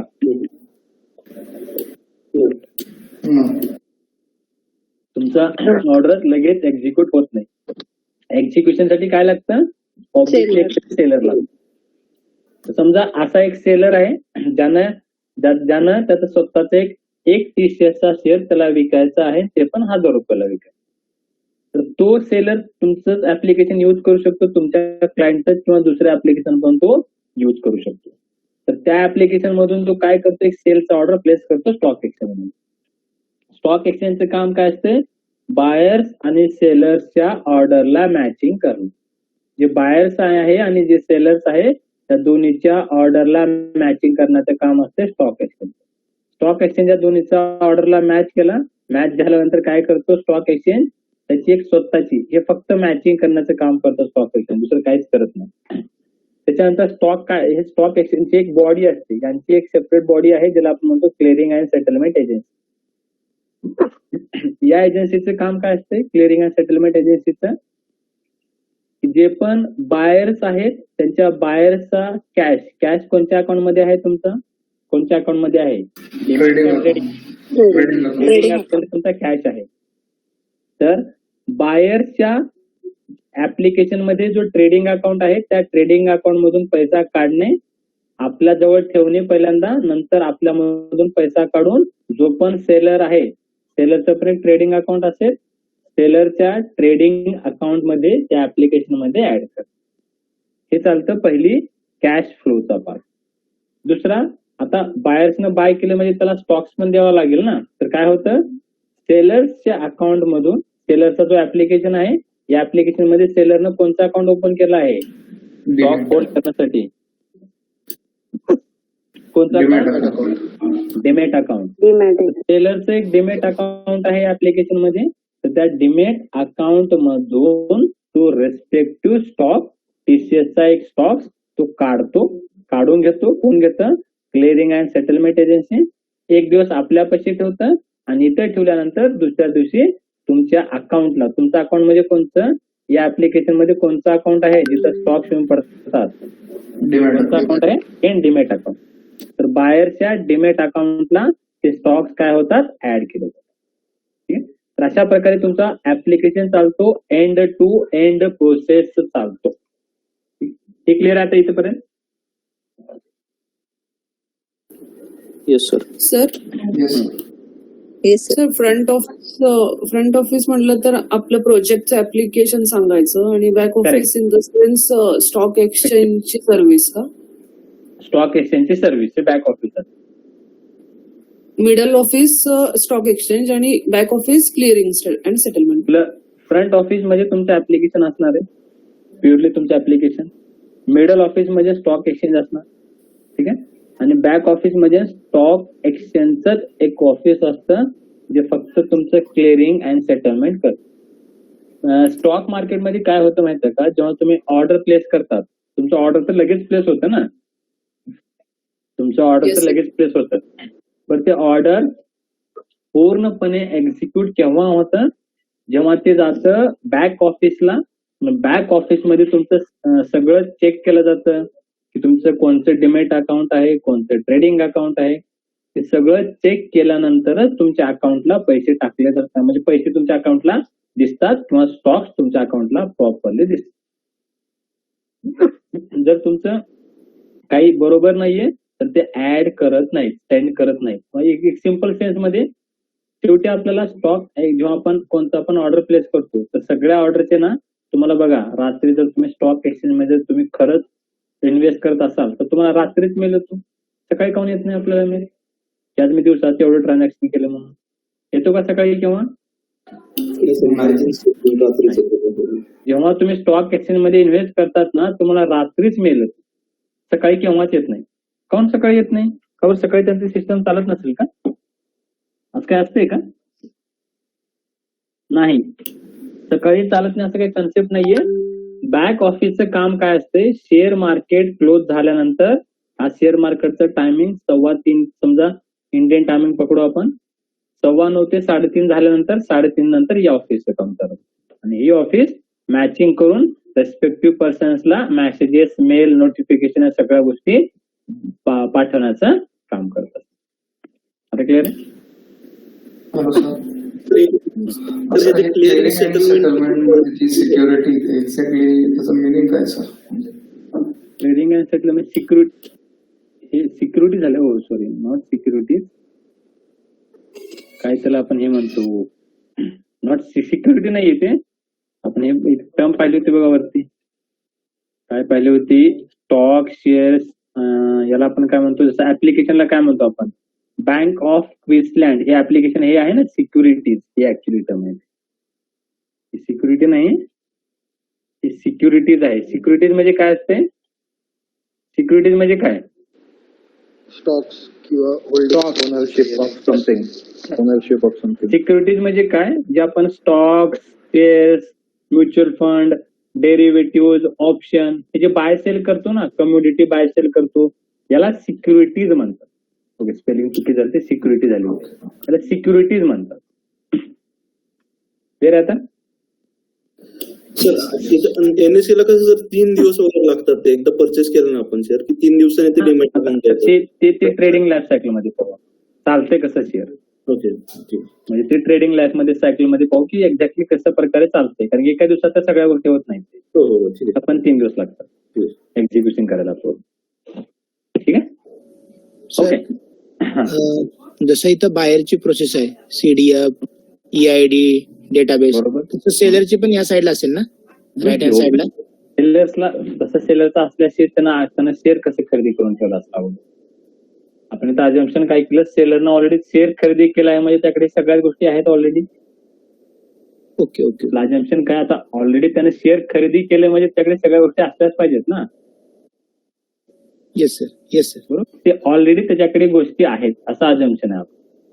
म्हणून ह्याच गोष्टी आपण सेलरकडे दाखवलं, बाकी एवढाच difference. सर ब्रोकरेज सोडून तुम्ही अजून 2 बिझनेस सांगितले, पण ते याच्याशी रिलेटेड नाहीयेत ना सर, जसं की ते नाही, margins आपल्या साठी? ऍप्लिकेशन मध्ये ते सपोर्ट करत नाही. नाही का? जसं ऍप्लिकेशन टेस्ट करणं वेगळं झालं, क्लायंटचा बिझनेस हा वेगळा झाला. जसं आता आयसीआयसीआय बँकचं ऍप्लिकेशन आय मोबाईल समजा माझ्या कंपनीमध्ये आहे, आम्ही जेव्हा टेस्ट करतो आय मोबाईलची फंक्शनॅलिटी आम्ही टेस्ट करणार ना, बरोबर. आम्ही आय मोबाईलची साठी की ते काय करतात एवढं असंच, बरोबर ना सर? आता ऑब्व्हियसली आयसीआयसीआय बँकेचं भरपूर सारं काम आहे ना. आयसीआयसीआय बँकेचं काम काय आयसीआयसीआय बँक तुम्हाला स्टॉक एक्सचेंज साठी ऍप्लिकेशन देते बनवून. आयसीआयसीआय सिक्युरिटीज आहे बघा, आहे का नाही. हो आहे सर. जर काही कोणते नवीन IPO आले तर ते IPO पण आपण परचेस करू शकतो. एक आयसीआयसीआय एक हे असते, जसं आपण कोणत्या पण IPO ला अप्लाय करतो ना, 3, एक आयसीआयसीआय, एक SBI आणि आणखी एक प्रोव्हाइड करत असतो. या तिन्हीच्या मार्फत थ्रूच ऍक्च्युअली IPO बाय आणि सेल केले जातात. तर ते पण काम करते आपलं ऍप्लिकेशन, तो पण काम करतो. तशा भरपूर काही आपल्या क्लायंट गोष्टी करतो, पण त्या गोष्टी आपल्याला सध्या त्याचं काही लेनदेन आहे का सध्या नाही. आम्ही ऍप्लिकेशन वरती टेस्ट केलं तर आम्हाला ऍप्लिकेशन सांगायचं. सर म्हणजेच एक फ्रेश युजर असेल त्याने एक काइटला किंवा अदर इन्व्हेस्टमेंट शेअरचे जे काय ऍप्लिकेशन आहे त्याच्यावर अकाउंट ओपन केलं आणि त्याच्यानंतर ते ऍप्लिकेशन जे त्याला सर्व्हिस प्रोव्हाइड करते, म्हणजे बाय करणं सेल करणं, त्याच्या अकाउंट मधून बॅलन्स किंवा जी काही अमाऊंट आहे ती कट होणं आणि नंतर डीमॅट अकाउंटला ते शेअर्स किंवा इक्विटी येणं, म्हणजे ही सगळं टेक्निकल फ्लो झाला का सर ऍप्लिकेशनचा बेसिकली याचा अर्थ? टेक्निकल फ्लो म्हणजे तुमचं ऍप्लिकेशन स्टार्टिंग पासून एंड पर्यंत कसं चालते ते एक्सप्लेन करणं. एंड टू एंड कसा फ्लो होतो, कशा प्रकारे चालतो तो एक्सप्लेन करणं म्हणजे हे झालं तुमचं टेक्निकल. कारण की तुम्हाला प्रोजेक्ट मध्ये फक्त पुढच्या माणसाला काय पाहिजे असते, किंवा जे तुम्ही टेस्टिंग केलात, ज्या ऍप्लिकेशनला तुम्ही टेस्ट केलात त्या ऍप्लिकेशन कसं चालतंय ते तर माहित असलं पाहिजे ना त्यांना, बरोबर. त्यांना फक्त माहित असलं पाहिजे की एंड टू एंड तुमचं ऍप्लिकेशन कसं चाललं हे ते विचार. क्लिअर आहे? हो सर. क्लिअर आहे ना? Yes sir. ओके. तर याच्या रिलेटेड काही टर्म्स आपण पाहू. फक्त काय म्हणजे जसं आपण आता मी जे सांगितलं ना त्याला थोडं टेक्निकल वर्ड मध्ये लिहून तर काय काय असतात गोष्टी. तर यालाच मी थोडं पॉइंट मध्ये करतो आणि थोडं फास्ट करतो. ओके. काय बघा, जर कोणता इन्व्हेस्टर किंवा कोणता पण एंड युजर, ठीक आहे, किंवा कोणता पण बायर्स ज्याला डायरेक्टली शेअर मार्केटमध्ये किंवा समजा त्यांना वाटते की he wants to invest into share market, तर त्याला शेअर मार्केटमध्ये इन्व्हेस्ट करायचं असतं, तर तो डायरेक्टली करू शकतो का? No sir. तर डायरेक्टली करू शकत नाही. तर काय करतात ना, then these investors come to our brokerage firm. आपल्या ब्रोकरेज फर्म कडे ते येतात. ब्रोकरेज फर्म म्हणजे कोणता झाला, आपलं नाव काय झालं, आपल्या क्लायंटचं नाव काय, बँक ऑफ क्विन्सलँड, BOQ हा माझा ब्रोकरेज फर्म झाला. आता हे बँकेचं नाव थोडं माझा प्रोजेक्ट आहे म्हणून मी इथे टाकले, तुमच्या रिझ्यूम मध्ये जे असेल ते तुम्ही इथे टाकायचं. सॉरी, हे माझा प्रोजेक्ट झाला म्हणजे माझा क्लायंट झाला, त्या क्लायंटचं हे काम आहे. and these investors come to the brokerage firm. नंतर ब्रोकरेज फर्म काय करतो, ब्रोकरेज जे फर्म्स आहेत, ब्रोकरेज फर्म्स काय करतात, brokerage firms will open their account. या ब्रोकरेज फर्म आता ही जी प्रोसेस आहे, डेटा व्हेरीफाय करणं, हे व्हेरीफाय करणं, हे फ्रंट ऍप्लिकेशनला होतं का, ऍप्लिकेशन तर काही गोष्टी होतात का, हे जेव्हा तुम्ही झिरोदा किंवा शेअरखान ऍप्लिकेशन वरती जर लॉग इन केलात त्या गोष्टी कुठे दिसतात का त्याच्यावरती, की व्हेरीफाय होणं चालू आहे, हे होणं चालू आहे म्हणून? काहीच होत नसतं. ती ऍक्च्युली एक दुसरीच प्रोसेस असते, ठीक आहे, ते ऍप्लिकेशनच्या रिलेटेड नाहीये. ते कसं होतं ते बघायचं नाही आपल्याला. डायरेक्टली लिहा, जो पण तुमचा बँक ऑफ क्विन्सलँड किंवा जो पण तुमचा क्लायंट आहे किंवा तुमचा जो पण ब्रोकरेज फर्म आहे, तो ब्रोकरेज फर्म काय करतो, डायरेक्टली तुमचं अकाउंट क्रिएट करून देतो. दे विल प्रोव्हाइड द, ते काय प्रोव्हाइड करतात, they will provide the client I D और युजर नेम अँड पासवर्ड. तुम्हाला युजर नेम आणि पासवर्ड प्रोव्हाइड करून देतात. कशासाठी, ऍप्लिकेशन मध्ये लॉग इन करण्यासाठी. सोबत ते काय प्रोव्हाइड करतात, की तुमचा जो ब्रोकरेज फर्म आहे तो तुम्हाला दोन अकाउंट प्रोव्हाइड करतात. Brokerage firm will provide two account. कोणते अकाउंट असतात, क्रेडिंग अँड डिमॅट. एक असते, ओके मी कॉपी पेस्ट करेल, एक असते डिमेट अकाउंट आणि एक असते ट्रेडिंग अकाउंट. एक असते डिमेट अकाउंट आणि दुसरा असतो ट्रेडिंग अकाउंट. तर अशा प्रकारचे दोन तुम्हाला अकाउंट ते ऑलरेडी देतात जेव्हा आपण या ऍप्लिकेशन मध्ये तुम्हाला तुमचं अकाउंट क्रिएट केलं जातं तेव्हा. तर पहिला अकाउंट असतो डिमेट अकाउंट, शेअर स्टॉक्सला होल्ड करण्यासाठी. दुसरा अकाउंट आहे ट्रेडिंग, म्हणजे तुमच्या पैशाचा लेनदेन ठेवण्यासाठी. नेक्स्ट, आता माझं अकाउंट क्रिएट झालं, मला युजर नेम पासवर्ड आला. तर एंड युजर काय करतो, एंड युजर किंवा इन्व्हेस्टर किंवा बायर्स काय करतो, त्याचं जे पण रिस्पेक्टिव्ह प्लॅन आहे, त्याला जशा प्रकारे शेअर मार्केटमध्ये इन्व्हेस्ट करायचं आहे त्या प्रकारे तो काय करतो, त्याला जे पण स्टडी करायचं आहे तो स्टडी करतो, रिसर्च करतो आणि रिस्पेक्टिव्ह ऍप्लिकेशन थ्रू तो ऑर्डर प्लेस करू शकतो. ठीक आहे. तर जे बायर्स इन्व्हेस्टर्स काय करतात, अकॉर्डिंग टू देअर रिसर्च, ते पहिल्यांदा रिसर्च करतात फॉर द स्टॉक किंवा फॉर द शेअर. या स्टॉकच्या अगेन्स्ट ते पहिल्यांदा काय करतात, रिसर्च करतात. रिसर्च अगेन्स्ट असं टाकू आपण, research against for stock, research against stock और शेअर. पहिल्यांदा ते रिसर्च करतात and after that they will place the order. हे ऑर्डर प्लेस करतात. ऑर्डर प्लेस करण्याच्या अगोदर तुमचं जे पण ऍप्लिकेशन आहे, जो पण तुमचा ऍप्लिकेशन आहे, ऍप्लिकेशनचं नाव काय आपल्या, BOQ सिक्युरिटीज. तर या BOQ सिक्युरिटीज हे कसं असतं ऍप्लिकेशन शेअर मार्केट सोबत प्रत्येक वेळेस कसं असते, जे तुमचं ऍप्लिकेशन आहे, जो तुमचा प्रोजेक्ट आहे,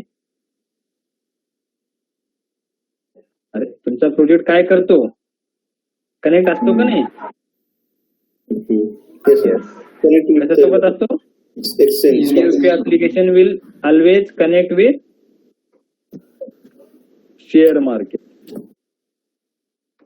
कशा थ्रू असतो, थ्रू द सर्व्हिसेस किंवा थ्रू द API. हे ऍप्लिकेशन दररोजचं कनेक्ट असतात या शेअर मार्केट सोबत. जेव्हा एंड युजर बायर त्याचा रिसर्च करतो, रिसर्च केल्यानंतर तो त्याचा ऑर्डर प्लेस करतो. बट ऑर्डर प्लेस करण्यासाठी त्याला काय करावं लागतं, for placing the order place करण्यासाठी त्याला चेक करावं लागतं की कोणता ट्रेडिंगचा टाईप त्याला घ्यायचा आहे. समजा ट्रेडिंगचा टाईप तो सिलेक्ट केला, CNC किंवा MIS तो सिलेक्ट करतो. त्याच्यानंतर त्याला टाइप्स ऑफ ऑर्डर पण सिलेक्ट करावं लागतं. कोणत्या टाईपचा ऑर्डर प्लेस करणार आहे तो करू शकतो MKT किंवा LM किंवा SL किंवा SLM. MKT म्हणजे मार्केट ऑर्डर, LM म्हणजे लिमिट ऑर्डर, SL म्हणजे स्टॉप लॉस आणि SLM म्हणजे stop loss with market order.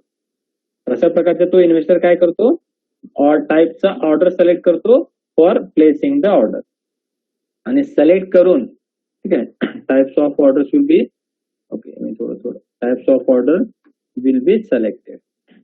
तो सिलेक्ट केल्यानंतर तो काय करतो, त्याचा ऑर्डर प्लेस करतो. प्लेस करतो. Order will B place. कुठून ऑर्डर प्लेस झालं, तुमच्या ऍप्लिकेशन थ्रू, जो BOQ सिक्युरिटी ऍप्लिकेशन आहे, BOQ सिक्युरिटी ऍप्लिकेशन थ्रू काय होतं, through order will B place in stock exchange. सध्या माझ्याकडे आहे ASE किंवा AXSE, ऑस्ट्रेलियन स्टॉक एक्सचेंज, किंवा माझा प्रोजेक्ट ऑस्ट्रेलियाचा आहे त्यामुळे. ठीक आहे. आणि त्यानंतर काय होतं, ट्रेडिंगचा एक कन्सेप्ट आहे. काय आहे, ट्रेडिंग होते केव्हा, कम्प्लीट होते केव्हा, बाईंग आणि Seller selling. available, self correct. Trading has done only when केव्हा होते? When the buyer Buyer ready. equally present. Seller is available and market. आणि जे पण तुमचं मॅचिंग आहे, समजा जे पण तुमचं मॅच म्हणजे क्वांटिटी आणि प्राइस जेव्हा हे दोन्ही पण क्वांटिटी किंवा and matching should be happen. Matching should be happen. त्याचं मॅचिंग झालं पाहिजे. जेव्हा तुमची मॅचिंग होते, मॅचिंग ठीक आहे, मॅचिंग शुड बी हॅपन. जेव्हा तुमची मॅचिंग हॅपन्स होते तर तुमचा ऑर्डर काय केला जातो? एक्झिक्यूट केला जातो. तुमचा ऑर्डर काय केला जातो? स्टॉक एक्सचेंज थ्रू, म्हणजे जे पण तुमचं स्टॉक एक्सचेंज आहे कोणतं आहे? ASC किंवा AXSC. या स्टॉक एक्सचेंज मध्ये order will B executed. Order will B execute. जेव्हा तुमचा ऑर्डर एक्झिक्यूट होतो तर तो ऑर्डर तुमच्या स्टॉक एक्सचेंज मध्ये एक्झिक्यूट झाला. त्यानंतर AXC आणि ASC चा एक एजन्सी असतो. कोणती एजन्सी असतो? कोणती एजन्सी म्हणतो त्याला आपण? Clearing and settlement agency. तर हे स्टॉक एक्सचेंज काय करतात? जे पण दिवसाभराचे ऑर्डर प्लेस झाले असतील ते सगळे order this AXC or AXC will send details, order details to the clearing and settlement. तर ते ऑर्डरचे सगळे डिटेल्स सेंड करतात क्लिअरिंग अँड सेटलमेंट एजन्सीला. मग या क्लिअरिंग अँड सेटलमेंट एजन्सीचं काम काय असते? तर यांचं काम असते रेस्पेक्टिव्ह पर्सनच्या अकाउंटचं, म्हणजे ट्रेडिंग अकाउंट आणि डिमॅट अकाउंटच्या अगेन्स्ट कॅश किंवा सिक्युरिटीजला कंट्रोल करणे. तर दिस क्लिअरिंग अँड सेटलमेंट एजन्सीचं काम काय असते? Agency will work for cash and securities handling. Cash आणि काय करते? सिक्युरिटीजला हँडलिंगला पर्पज, किंवा याचं काम असते सिक्युरिटी आणि पर्पजला, सिक्युरिटी आणि कॅशला आणि सिक्युरिटीजला हँडल करणं. अशा प्रकारे आपले 3 ऑफिसेस आपण पाहिलं. तर त्याचं काम काय असतंय बघा. एक पहिला आपण फ्रंट ऑफिस, एक असतंय फ्रंट ऑफिस. ठीक आहे. फ्रंट ऑफिसचं काम काय असतंय? काय करतो फ्रंट ऑफिस? फ्रंट ऑफिसचं काम काय असतंय? सर्वात पहिल्यांदा आपण जे पण ऑर्डर आहे ऑर्डर कॅप्चर करून घेणे. आपण ऑर्डर कॅप्चर करू शकतो का नाही? यस. त्याच्यानंतर ऑर्डर जे तुमचे कॅप्चर होतात ते ऑर्डर तुम्हाला काय केले जातात? इंडिकेट केले जातात. जेव्हा तुम्ही शेअर मार्केटमध्ये जर ऍप्लिकेशन थ्रू जर कोणता पण ऑर्डर प्लेस केला ना, तर तुमचा ऑर्डरचं तुम्हाला इंडिकेशन येतं की your order has been place, your order has been executed. तर ऑर्डर इंडिकेशन पण हे तुमच्या ऍप्लिकेशन थ्रूच केलं जातं, जे ऍप्लिकेशन आहे तुमचं फ्रंट एंड. दुसरं आहे मिडल ऑफिस. फ्रॉड झालाय. कुठं? इंडिकेशन कॅप्चर फ्रंट ना, FRONT. ठीक आहे, बरोबर आहे. आता नंतर आहे मिडल ऑफिस. मिडल ऑफिसचं काम काय असते? मिडल ऑफिस म्हणजे कोण? एक्सचेंज. वाटलं ब्रॅकेट मध्ये लिहितो. फ्रंट ऑफिस म्हणजे तुमचं BOQ security application. BOQ security application म्हणजे फ्रंट ऑफिस. मिडल ऑफिस म्हणजे काय होतं? मिडल ऑफिस म्हणजे तुमचं स्टॉक ASC. त्यांचं काम काय असते? ऑर्डर एक्झिक्युशन करणे, त्या ऑर्डरला व्हॅलिडेशन करणे, व्हॅलिडेशन ऑफ स्टॉकचा डेटा पण ते व्हॅलिडेट करतात आणि त्यानंतर ते बुकिंग कन्फर्मेशन करतात तुमच्या रेस्पेक्टिव्ह पार्ट. तुमच्या रेस्पेक्टिव्ह पार्टचा ते काय करतात? बुकिंग पण कन्फर्मेशन करतात. आणि लास्ट ऑफिस आपण पाहिलं कोणतं असते? Back office. बॅक ऑफिस म्हणजे कोणती एजन्सी किंवा कोण? Clearing and settlement. त्यांचं काम काय असते? क्लिअरिंग अँड सेटलमेंट करणे against the cash and securities. आणि शेवटी तुम्हाला मेल प्रोव्हाइड करणे किंवा त्याच्या गोष्टीची इन्फॉर्मेशन प्रोव्हाइड करणे. ठीक आहे. तर या सगळ्या गोष्टी कुणाच्या असतात? सॉरी, या सगळ्या गोष्टी तुमच्या स्टॉक एक्सचेंज थ्रू केल्या जातात किंवा परफॉर्म केल्या जातात. स्टॉक एक्सचेंजचे हे तीन एजन्सी जे आपण पाहिल्या, 3 ऑफिस जे पाहिलं, 3 ऑफिसचं अशा प्रकारे काम केलं जातं किंवा अशा प्रकारे यांचं काम परफॉर्म होतं. इथेपर्यंत क्लिअर आहे जे आता आपण शिकलं. फक्त आपण पाहिला ऍप्लिकेशनचा एक टेक्निकल फ्लो आहे. टेक्निकल फ्लो म्हणजे तू कशा प्रकारे वर्क करते हे पाहिजे. इथेपर्यंत क्लिअर आहे सर्वांना? क्लिअर आहे? सर बॅक ऑफिस म्हणजे आपल्याला याच्यामध्ये काय म्हणताय, लाईक आपल्याकडे जसं एनएससी आणि बीएससी आहे, तर both things are control by the SEBI, तर सेबी बॅक ऑफिस होईल का मग यांचं? सीबी हे काय, सीबी एक जसं आता समाजामध्ये माणसं नीट वागले पाहिजेत म्हणून पोलीस स्टेशन आहे ना, तर सीबी हे स्टॉक्सला काहीतरी कुणीतरी विनाकारण फेक बनवू नये, फेक काहीतरी करू नये म्हणून सीबी स्टॉक एक्सचेंजला एक कंट्रोलिंग करण्यासाठी बॉडी आहे. तो वेगळा पार्ट आहे. Yes sir, that is right. PDSL हो, म्हणजे बॅक ऑफिस म्हणजे काय म्हणताय सर, कोणती एजन्सी असते सर? बॅक ऑफिस म्हणजे CDSL. तुमच्या ऍप्लिकेशन, तुम्ही गृह ऍप्लिकेशनला ओपन केलात ना, त्या ऍप्लिकेशन मध्ये चेक करा. तिथे एक हे आता सध्या म्हणजे गृह ऍप्लिकेशन लॉगिन मी तुम्हाला उद्या दाखवेल. त्याच्यामध्ये बघा, जेव्हा तुम्ही पेमेंट करतात ना, एक CDSL, CDSL आणि आणखी काय ते SDSL असं काहीतरी नाव येते. CDSL झाले तुम्ही CDSL आणि काय ते SDSL दोन नाव येतात ना. National deposit NSDL correct. तर हे दोन येतात ना, हे दोन म्हणजे तुमचे बॅक ऑफिस.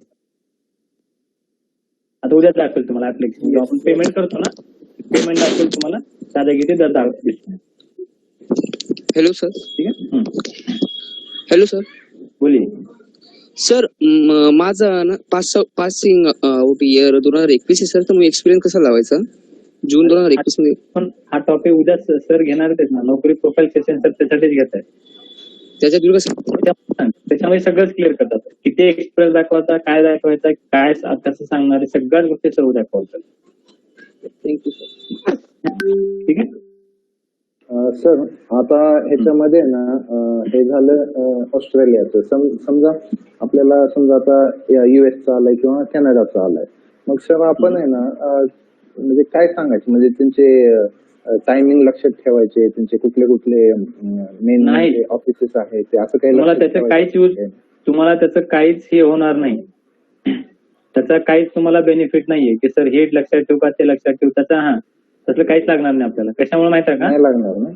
नाही लागणार, कारण की आपण इथे जे इथे टेस्टिंग करणार आहे ना, ते रिअल आपल्या ऑफिसच्या टाइम नुसारच करणार. आपला ऑफिसचा टाइम किती असतो?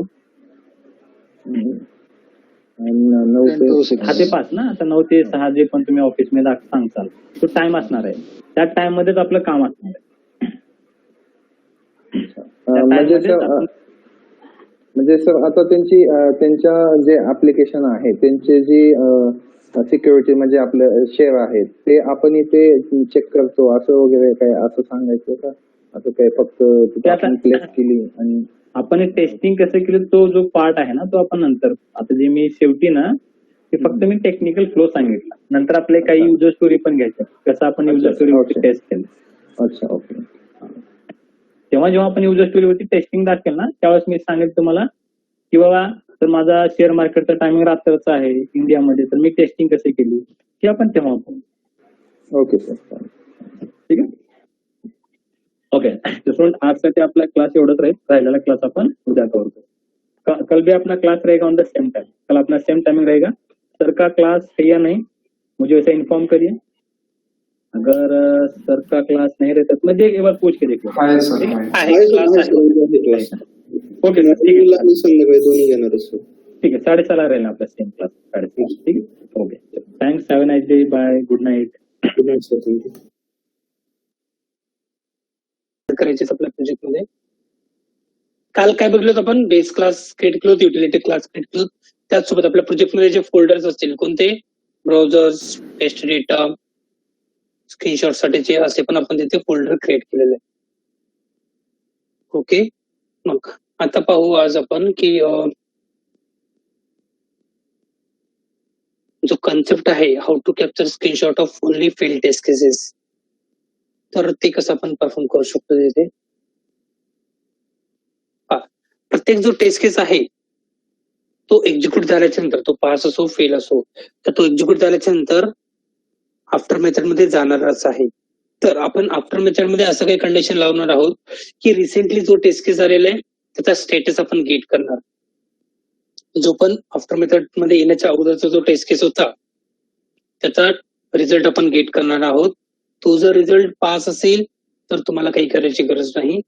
जर तो रिझल्ट तुम्हाला फेल भेटत असेल तर तुम्ही तिथे स्क्रीनशॉट कॅप्चर करण्याचा कोड कॉल करणार आणि तो तुम्हाला स्क्रीनशॉट कॅप्चर करेल.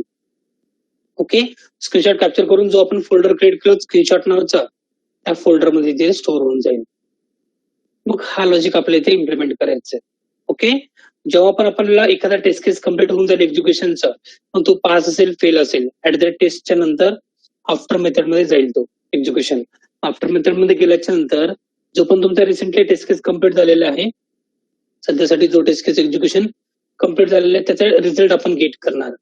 ओके, मग त्याचा जर रिझल्ट त्याचा स्टेटस गेट करायचे तुम्हाला त्याचा रिझल्ट किंवा स्टेटस जर तुम्हाला गेट करायचं असेल तर इथे टेस्ट इंजिन मध्ये कन्सेप्ट आहे लिस्नर नावाचं. ओके, टेस्ट इंजिनचा कन्सेप्ट आहे लिस्नर.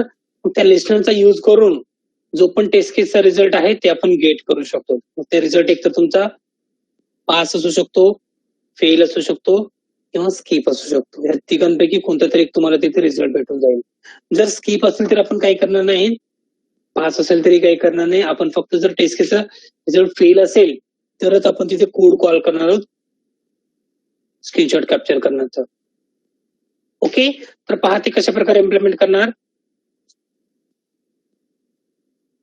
पण जेव्हा पण तुम्ही एखादा टेस्ट केस रन करणार आहात तर त्या प्रत्येक टेस्ट केसचा काहीतरी युनिक आयडी भेटतो तुम्हाला. जेव्हा पण तुम्हाला मॅन्युअल टीम कडून टेस्ट केस भेटणार आहेत ऑटोमेशन साठी तर प्रत्येक टेस्ट केसचा एक युनिक आयडी असेल. मग ते आपण त्या टेस्ट केस डिझाईन करतो तिथे मेंटेन करणार. सुरुवातीला एक ग्लोबल व्हेरिएबल डिक्लेअर करून द्या.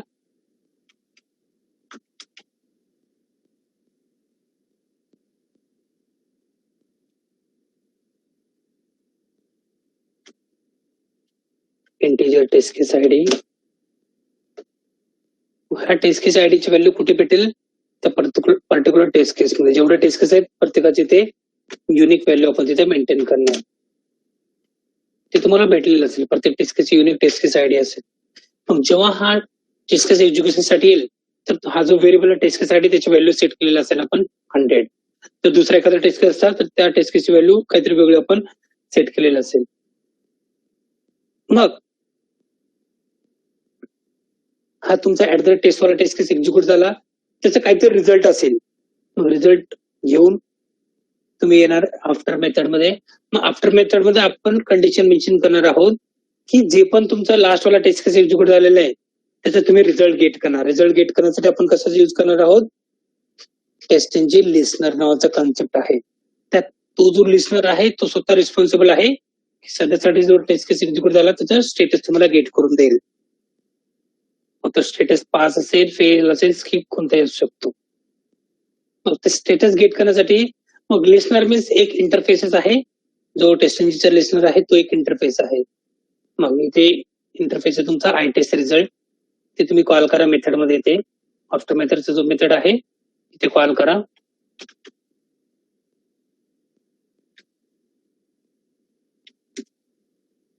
आय टेस्ट रिझल्ट आणि एक ऑब्जेक्ट घ्या एक व्हेरिएबल घ्या तिथे रिझल्ट. मग इथे तुमचा रिझल्ट भेटून जाईल आणि त्याला स्टोअर करतो आपण रिझल्ट नावाच्या व्हेरिएबल मध्ये. त्याच्यानंतर इथे तुम्ही कंडिशन अप्लाय करा. इफ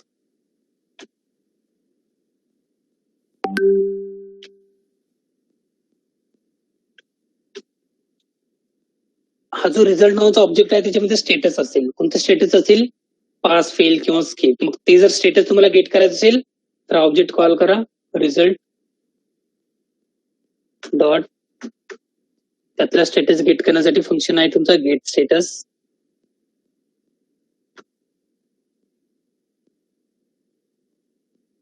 इथे तुम्हाला स्टेटस गेट करून देईल तो जो पण तुम्हाला टेस्ट केसचा रिझल्ट आहे पास फेल स्किप तो स्टेटस तुम्हाला गेट करून देईल. कसं गेट करणार आपण अगोदर मेथड मध्ये डिक्लेअर करतो आय टेस्ट रिझल्ट तुमचा इंटरफेस आहे. मग त्याचा रिझल्ट स्टोअर करण्यासाठी ऑब्जेक्ट घेतला होता आपण रिझल्ट. मग त्या ऑब्जेक्ट मधून स्टेटस गेट करण्यासाठी फंक्शन आहे तुमचा object name dot gate status. मग हे ऑब्जेक्ट नेम काही घेऊ शकतो तुम्ही रिझल्टच्या ठिकाणी S1 घेऊ शकतो. मग S1 घेतला तर S1 डॉट गेट स्टेटस, इथे रिझल्ट घेतलो तर आपण रिझल्ट डॉट गेट स्टेटस. मग तुम्हाला इथे स्टेटस भेटला त्याचा पास, फेल किंवा स्किप. पण त्याला आपल्याला कम्पेअर करायचं. कसं कम्पेअर करणार आपण? फेल सोबत. ओके, मग आपल्याला असं फेल, जर टेस्ट केसचा रिझल्ट फेल असेल तर इफ मध्ये जाऊन स्क्रीनशॉट कॅप्चर करायचा, कोड कॉल करायचा. बट इथे जर इक्वल टू फेल आहे असं मॅच नाही करू शकत आपण. का? कारण हा जो याचा जो टाईप आहे स्टेटस, तो टाईप वेगळा आहे आणि आपण इथे जो फेल मेन्शन करतो हा स्ट्रिंग आहे, तर इथे मॅच होणार नाही. तर इथे तुम्हाला जर फेल कॉल करायचं असेल तर हा जो इंटरफेस आहे आयटेस्ट रिझल्ट, त्यामध्ये ऑलरेडी ऍट्रिब्यूट सेट केलेला आहे तुमचा. फेल साठी कॉल करा फेलर, आयटेस्ट रिझल्ट डॉट फेलर. ओके, मग हा राईट हँड साइडचा जो पॅरामीटर आहे तो ऑलवेज तुमचा फेल राहील. ओके, त्याचं मिनिंगच फेल आहे फक्त. आणि जो लेफ्ट हँड साइडचा पॅरामीटर आहे तो रन टाइमला तुम्हाला स्टेटस गेट करून देईल की सध्यासाठी स्टेटस पास आहे, फेल आहे, स्किप आहे. ओके, मग सध्यासाठी जर टेस्ट केस पास असेल तर इथे पास साठी तो सक्सेस रिटर्न करेल तुम्हाला, सक्सेस इक्वल टू फेलर. मॅच होईल का? नाही होणार, मग तो इफ मध्ये जाणारच नाही. जर टेस्ट केसचा रिझल्ट फेल असेल तर इथे रिझल्ट डॉट गेट स्टेटस तुम्हाला गेट करून देईल फेलर इक्वल टू फेलर. मॅच झाला, मग इफ मध्ये जाऊन तुम्हाला स्क्रीनशॉट कॅप्चर करायचं, कोड कॉल करायचं. मग जेव्हा पण तुम्ही स्क्रीनशॉट कॅप्चर करायचं, कोड कॉल करणार, तर ऑलरेडी आपण युटिलिटी क्लासमध्ये कॉमन फंक्शन क्रिएट करून ठेवलो त्यासाठी. मग त्याला कॉल करा युटिलिटी क्लास डॉट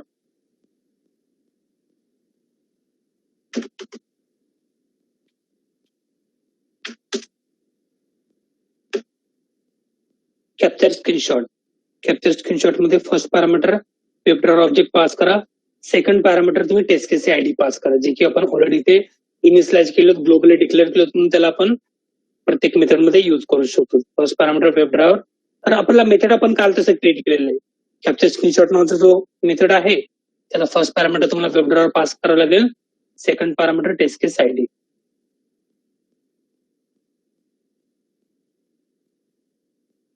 ओके, मग आता हा जो टेस्ट केस आहे सध्यासाठी तुमचा पास होतोय. पास होत असल्यामुळे रिझल्ट कडे तुमचा सक्सेस येईल. पास साठी ते सक्सेस म्हणून असतो.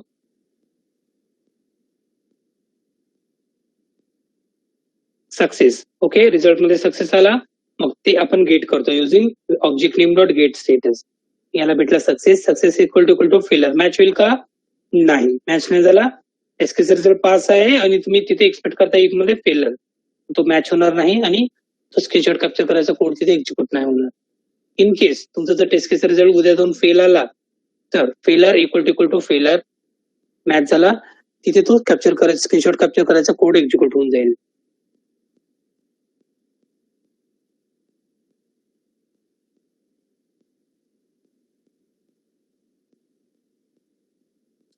इथे टेस्ट केसचा रिझल्ट तुमचा पास आहे म्हणून काही स्क्रीनशॉट वगैरे कॅप्चर करणार नाही.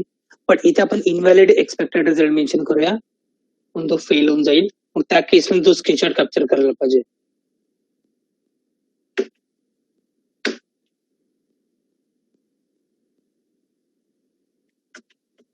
तसं तुम्ही ते एक्सपेक्ट करता एबीसीडी आणि ऍक्च्युअल मध्ये तिथे एबीसीडी भेटेल का? जे तिथे प्रेझेंट आहे ऍक्च्युअल प्रोफाइल नेम तो तिथे गेट करेल. मग जे प्रोफाइल नेम गेट करणार आहे त्याला आपण कम्पेअर करतो एक्सपेक्टेड प्रोफाइल नेम सोबत.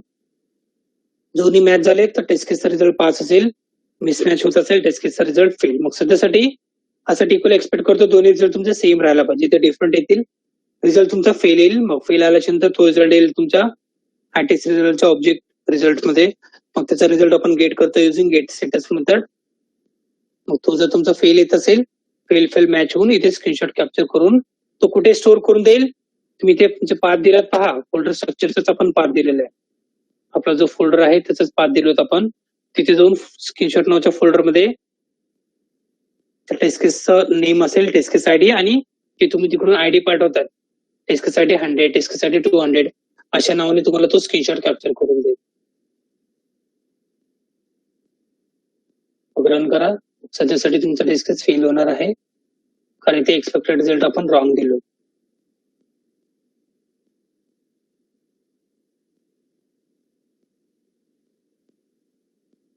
फेल होतोय.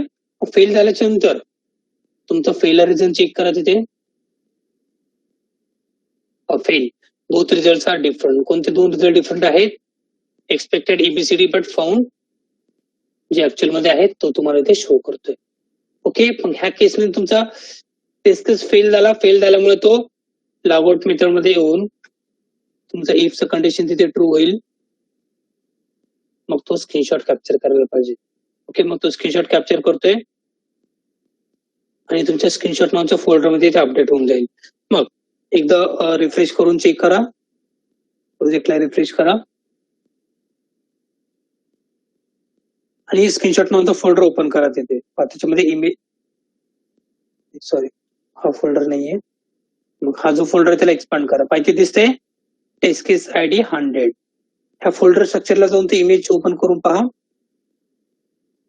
प्रॉपर्टीज, इथे लोकेशन आहे, इथे एरो दिलेलं पहा. त्याला क्लिक केल्यानंतर डायरेक्टली तो फोल्डर ओपन होऊन जाईल. प्रोजेक्ट स्ट्रक्चर ओपन होऊन जाईल. त्याच्यामध्ये स्क्रीनशॉट नावाचा फोल्डर आहे त्याला ओपन करा. मग इथे तुमचा टेस्ट केस आयडी दिलेला आहे. ओके, टेस्ट केसचं नाव जो स्क्रीनशॉट कॅप्चर झाला पहा. टेस्ट केस आयडी पुढे 100 काय त्याची ऍक्च्युअल मध्ये आयडी आहे. आणि इथून तुम्ही व्हेरीफाय करू शकतो की तिथे तर ऍक्च्युअल मध्ये करेक्ट युजर प्रोफाईल नेम आहे, पण ते आपण एक्सपेक्ट करत होतो तेच रॉंग होतं. ओके, उद्या जाऊन परत तुम्ही टेस्ट केस रन केला तर टेस्ट केसची आयडी आहे इथे 300. परत इथे इनव्हॅलिड आपण एक्सपेक्टेड युजर नेम देतोय, प्रोफाईल नेम देतोय. रन करा तो परत मिसमॅच होऊन जाईल. परत स्क्रीनशॉट कॅप्चर करायला लागेल. टेस्ट केस आयडी 300.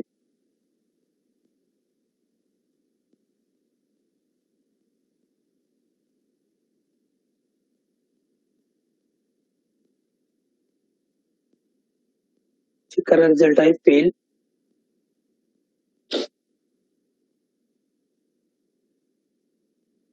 रिफ्रेश करा प्रोजेक्ट.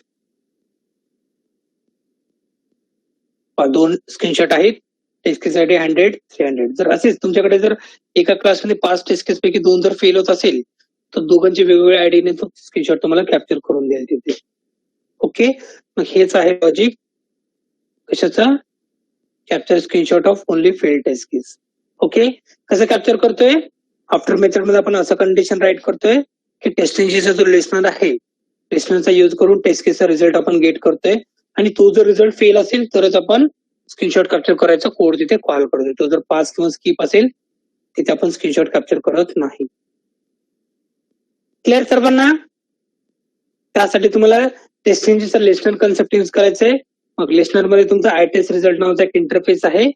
मग त्याचा यूज करू आपण टेस्ट केसचा रिझल्ट किंवा स्टेटस आपण गेट करू शकतो. Any questions?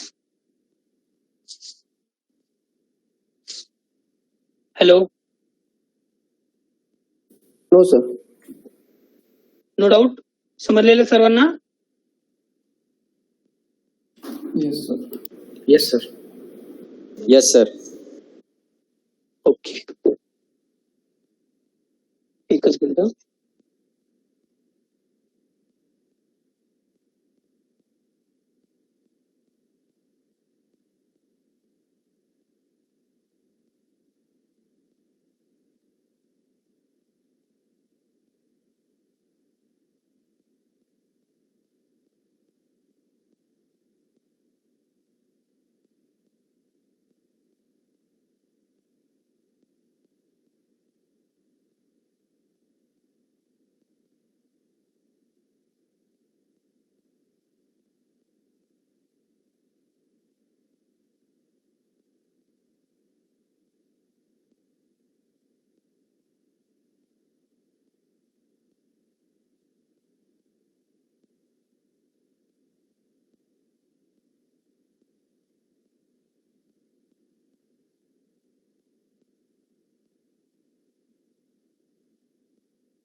ओके, मग इथे बघितलं आपण की एखादा जर टेस्ट केस तुमचा फेल होत असेल तर त्या फेल झालेल्या टेस्ट केस आपण स्क्रीनशॉट कसं कॅप्चर करणार, त्यासाठीच आपण इथे लॉजिक बघलो.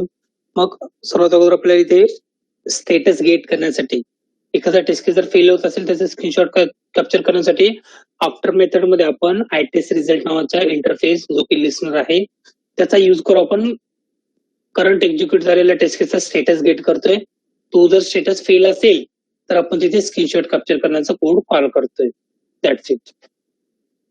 ओके, कोणाला काही कन्फ्युजन ह्या कोडवरती किंवा जे आपण मॉडिफिकेशन केलं जातं त्याच्यावरती? No doubt.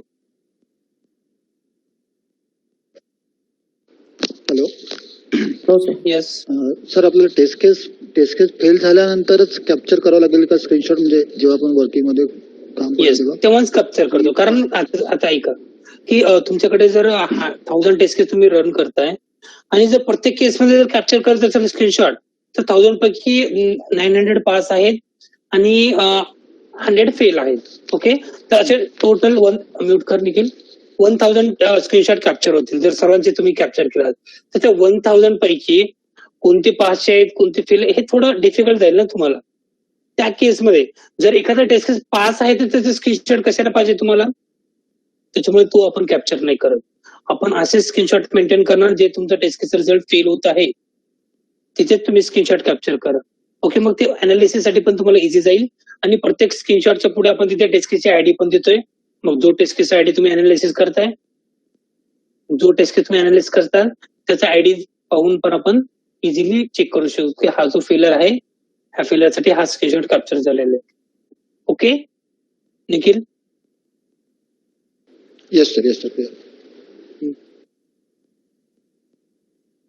अजून काही क्वेश्चन? ओके, मग आता अजून एक लास्ट चेंज करू आपण फ्रेमवर्क. सर, वरती माझे 2 सिनेरिओ. येस तुषार? वरती 2 सिनेरिओ जर असले तर म्हणजे व्हेरिफिकेशन साठी. हा, 2 सिनेरिओ असतील त्या केसमध्ये तर तुम्ही कोणता असं यूज करता त्याच्यावर डिपेंड करेल ना. कोणता असं यूज करता तुम्ही जर तिथे यूज करत असेल तुम्ही जर हार्ड असं यूज केलं तर सरळ सरळ तिथून बाहेर पडेलच. ओके, जर तुम्ही सॉफ्ट असं यूज केला तर त्या केसमध्ये तुम्हाला ऍट द एंड वालाच तुम्हाला तो स्क्रीनशॉट कॅप्चर करून देईल. जर 2-3 फिलर असेल त्या केसमध्ये हावाला लॉजिक तिथे वर्क होत नाही. ओके, पण नॉर्मली आपले जे टेस्ट केस असतात की मल्टिपल व्हेरिफिकेशन नसतील. इन केस एखाद्या टेस्ट केस मध्ये मल्टिपल व्हेरिफिकेशन आहे आणि तिथे जर सॉफ्ट असं तुम्ही यूज केलात तर तुम्हाला असावाला कोड, हा जो कोड आहे इथे ऍक्च्युअल टेस्ट केस मध्ये कॉल करावा लागेल. किंवा तुम्ही सेफ साईड साठी जर तिथे प्रत्येक 2-3 व्हेरिफिकेशन आहेत, प्रत्येक व्हेरिफिकेशनच्या नंतर स्क्रीनशॉट कॅप्चर करण्याचा कोड तुम्ही कॉल करून ठेवा. जर पास झाला तरी तो एक्झिक्यूट होईल, फेल झाला तरी तो एक्झिक्यूट होऊन जाईल. Okay Tushar? Okay sir. Yes okay sir.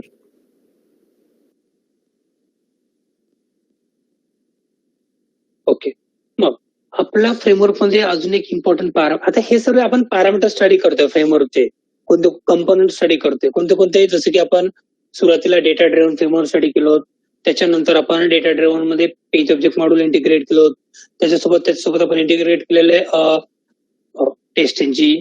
Okay, मग परत बेस क्लास आपण ऍड केलो फ्रेमवर्क मध्ये, युटिलिटी क्लास ऍड केलो, फेल टेस्ट केसेस स्क्रीनशॉट कसं कॅप्चर करणार ते आपण बघलो. अजून एक आपल्याकडे पॅरामीटर आहे इथे ही प्रॉपर्टी फाईल नावाचा एक कन्सेप्ट असतो. तो प्रॉपर्टी फाईल काय म्हणतो तुमचा?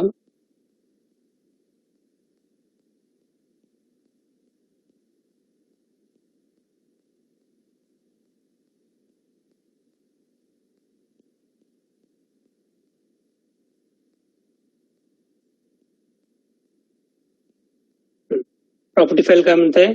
used to store the important login credentials of application like username, password and PIN URL. Okay, आतापर्यंत आपण जे एक्सेल शीट मध्ये स्टोअर करायचो पहा डेटा, कोणता? ऍप्लिकेशनचे युजरनेम पासवर्ड. मग हे जे इम्पॉर्टंट क्रेडेन्शियल्स आहेत युजरनेम पासवर्ड वगैरे पिन, तर ते एक्सेल मध्ये स्टोअर न करता आपण कुठे स्टोअर करणार आहोत? एक फाईल क्रिएट करणार, प्रॉपर्टी फाईल. त्या फाईलमध्ये आपण तिथे स्टोअर करणार आणि त्या फाईल मधून डेटा फेच करून आपल्या स्क्रिप्ट मध्ये ऍज अ इनपुट म्हणून युज करू शकतो. असं कशामुळे? कारण एक्सेल जो आहे, खूप सारे जण आपले टीम मेंबर सर्व त्याच्यावरती काम करतात आणि एखादं दिवशी चुकून त्या एक्सेल मध्ये जर युजर नेम किंवा पासवर्ड मध्ये एखादा नवीन कॅरेक्टर ऍड झाला किंवा चुकून एखादा व्हॅल्यू तिथला डिलीट झाला आणि रात्री एक्झिक्युशन आहे तुम्ही स्टार्ट केला, तो पूर्ण फेल होऊन जाईल तुमचा तिथे. त्यापेक्षा असे जे इम्पॉर्टंट आहेत गोष्टी, जे की ऍप्लिकेशन लॉग इन होईल, URL असो, तशा गोष्टी तुम्ही एक्सेल मध्ये स्टोअर न करता एक फाईल आपण तिथे क्रिएट करणार. त्या फाईल मध्ये फक्त त्याच गोष्टी स्टोअर करा जे की व्हेरी व्हेरी इम्पॉर्टंट असेल तुमच्या प्रोजेक्टसाठी, जसं की युजर नेम असो, ऍप्लिकेशनचा पासवर्ड असो, पिन असो आणि URL. मग एक्सपेक्टेड ऍक्च्युअल रिझल्ट हे टेस्ट केसचा पार्ट आहे. ते सर्व गोष्टी तुमच्या एक्सेल मध्ये राहतील. बट क्रेडेन्शियल्स त्या सर्व गोष्टी आपण त्या फाईलमध्ये स्टोअर करणार आणि त्या फाईलचं ऑब्जेक्ट आपण क्लासमध्ये क्रिएट करून जिथे तुम्हाला ते युजर नेम किंवा URL लागेल तिथे आपण तिथे कॉल करणार.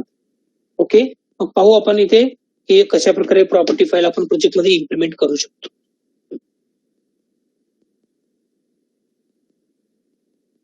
सर्वात अगोदर तुम्हाला एक प्रॉपर्टी फाईल तिथे क्रिएट करायला लागेल इक्लिप्स मध्ये. तर ते कसं क्रिएट करणार? इथे स्टेप्स दिलेले पहा. स्टेप नंबर 1 परफॉर्म करा, तिथे तुमचा प्रॉपर्टी फाईल क्रिएट होऊन जाईल. पहा मग इथे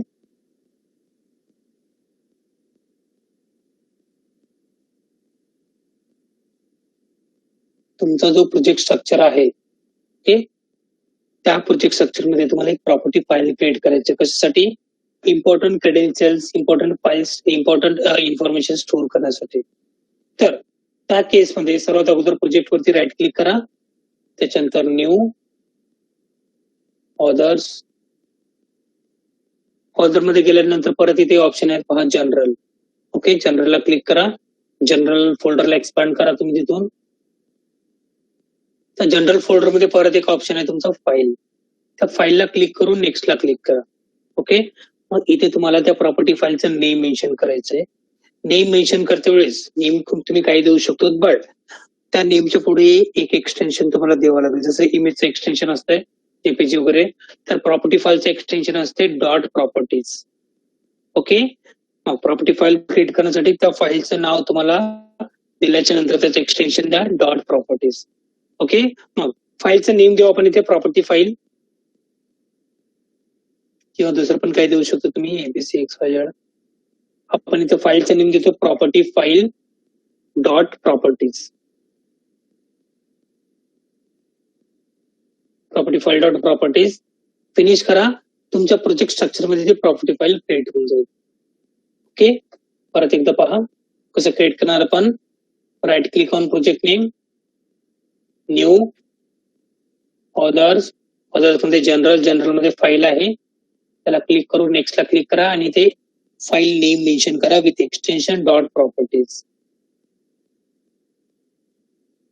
new, others, general, file, next. सर्व स्टेप दिलेले आहेत नोट्स मध्ये.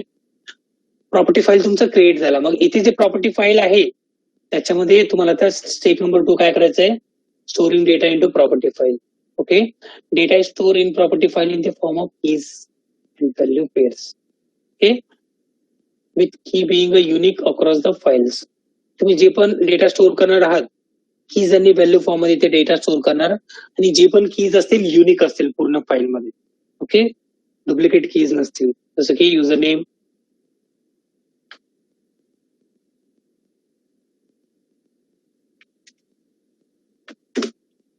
युजर नेम इक्वल टू तुमचा जो पण युजर नेम मेन्शन करा, DV.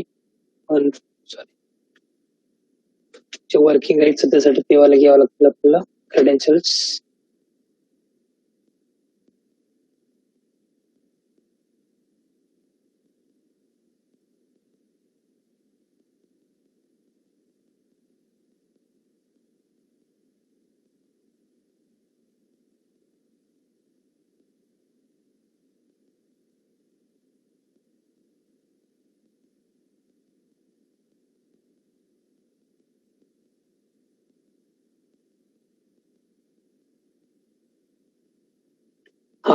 इथे कीज आणि व्हॅल्यू फॉर्म मध्ये डेटा स्टोअर करणार प्रॉपर्टी फाईल मध्ये आपण user name equal to user नेमची व्हॅल्यू, त्याच्यानंतर परत नेक्स्ट की पासवर्ड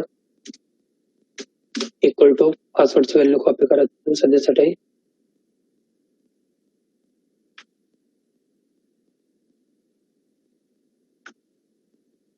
त्याच्यानंतर पिन,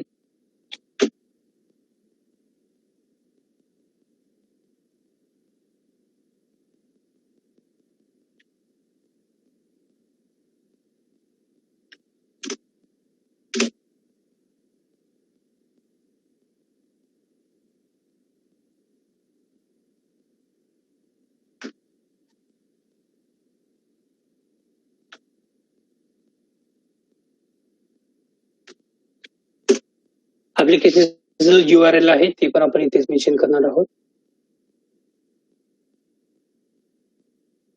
URL आहे सध्यासाठी आपल्या बेस क्लास मध्ये.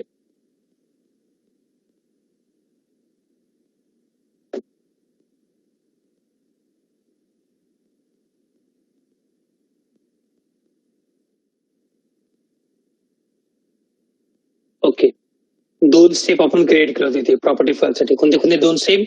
स्टेप नंबर 1 मध्ये प्रॉपर्टी फाईल क्रिएट केलं होतं, स्टेप नंबर 2 मध्ये प्रॉपर्टी फाईल मध्ये डेटा आपण इन्सर्ट केलं होतं, आणि इथे जे डेटा आपण इन्सर्ट करणार पूर्ण कीज आणि व्हॅल्यू फॉर्म मध्ये डेटा स्टोअर करणार, आणि जे कीज असतील युनिक असतील. ओके, डुप्लिकेट की असल्यामुळे तिथे त्याला कन्फ्युजन होईल की नेमकं कोणत्या कीचा डेटा फेच करायचा आहे, म्हणून आपण जे की इथे स्टोअर करणार आहोत ते पूर्ण युनिक असतील तुमचे.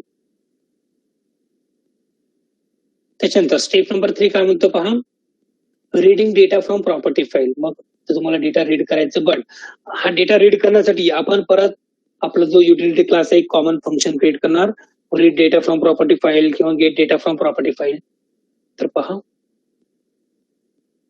युटिलिटी क्लास क्रिएट करून तिथे नवीन फंक्शन क्रिएट करूया.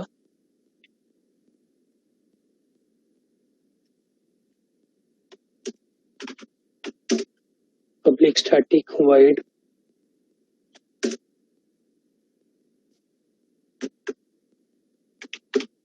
get data from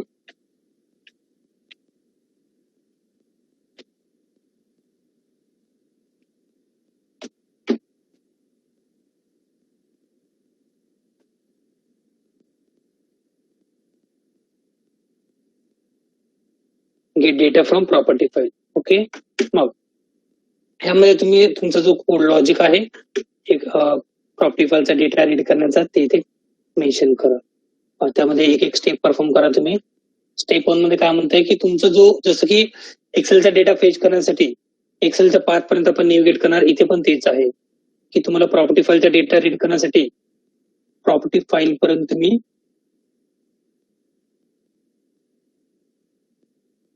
नेव्हिगेट करावं लागेल. त्यासाठी तुमचा जो फाईल इनपुट स्ट्रीम आहे त्या क्लासचा ऑब्जेक्ट क्रिएट करा.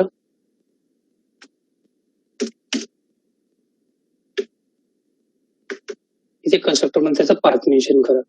मग याचा पाथ कुठून भेटेल? हा फाईल इनपुट जे प्रॉपर्टी फाईल आपण क्रिएट केलं तर तो जो पण फाईल आहे तुमचा प्रोजेक्ट स्ट्रक्चर मध्ये जे क्रिएट झालेलं आहे सध्यासाठी ते पहा इथे दिसतोय. ओके, त्याच्यावरती राईट क्लिक करा. परत इथे ऑप्शन आहे पहा प्रॉपर्टीज. इथे जे लोकेशन आहे तेच त्याचा पाथ असेल. हे पाथ आपल्याला कॉपी करायचं.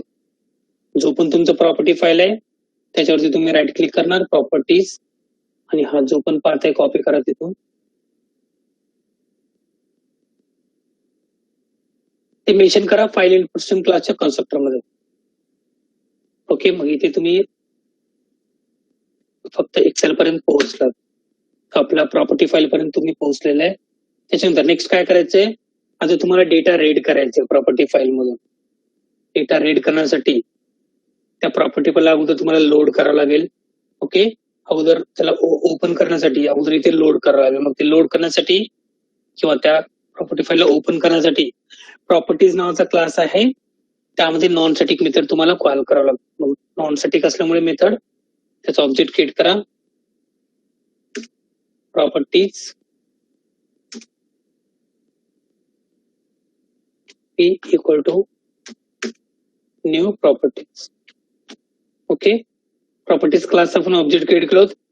त्याच्यानंतर प्रॉपर्टी क्लासमध्ये एक मेथड आहे लोड नावाचं. मग काय लोड करणार आहोत, जे पण तुम्ही पाथ पर्यंत पोहोचलात प्रॉपर्टी फाईलचा त्याला तुम्ही लोड करा. त्याच्यानंतर तो काय होईल, तो जो प्रॉपर्टी फाईल आहे ओपन होऊन जाईल. जसं आपण क्रिएट मेथड करतो वर्ब फॅक्टरीचा, कशासाठी, एक्सेलला ओपन करण्यासाठी. ओके, सेम वे इथे प्रॉपर्टी फाईलला ओपन करण्यासाठी प्रॉपर्टी क्लासचा लोड मेथड कॉल करा. त्याला तुम्ही फाईल इन्फॉर्मेशन क्लासचा ऑब्जेक्ट पास करू शकतो. इथपर्यंत तुम्ही प्रॉपर्टी तुमचा जो प्रॉपर्टी फाईल आहे तो ओपन झालेला आहे. त्याच्यानंतर ओपन झालेला फाईल मधून तुम्हाला डेटा रीड करायचे, डेटा गेट करायचे. एक मिनिट.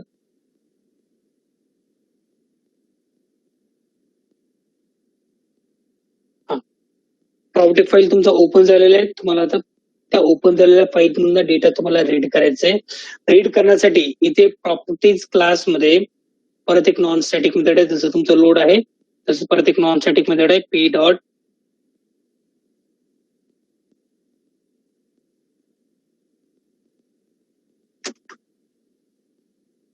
गेट प्रॉपर्टी फंक्शन आहे तुमच्याकडे, object name dot gate property. त्या प्रॉपर्टी मेथडला तुम्ही इनपुट पाठवा की जे की तुमच्या फाईलमध्ये आहेत. आपण क्रिएट केलेले user name, password, pin, URL ते की तुम्ही पाठवा. तो मेथड तुम्हाला त्या की साठी जे व्हॅल्यू आहे ते तुम्हाला रिटर्न करून देईल, गेट करून देईल. ओके, मग तुमचा जो फंक्शन आहे गेट प्रॉपर्टी आहे त्याला तुम्ही इनपुट पाठवणार की, आणि त्या की साठी जे व्हॅल्यू आहे ते तुम्हाला आउटपुट मध्ये रिटर्न करून देईल. पण आपल्याकडे ह्या फंक्शन कडे की आहे का, आहे का की नो सर. नाही. हे की कुठून भेटेल, ते की भेटेल तुमच्या ह्या मेथड ऍक्सेप्ट करेल की.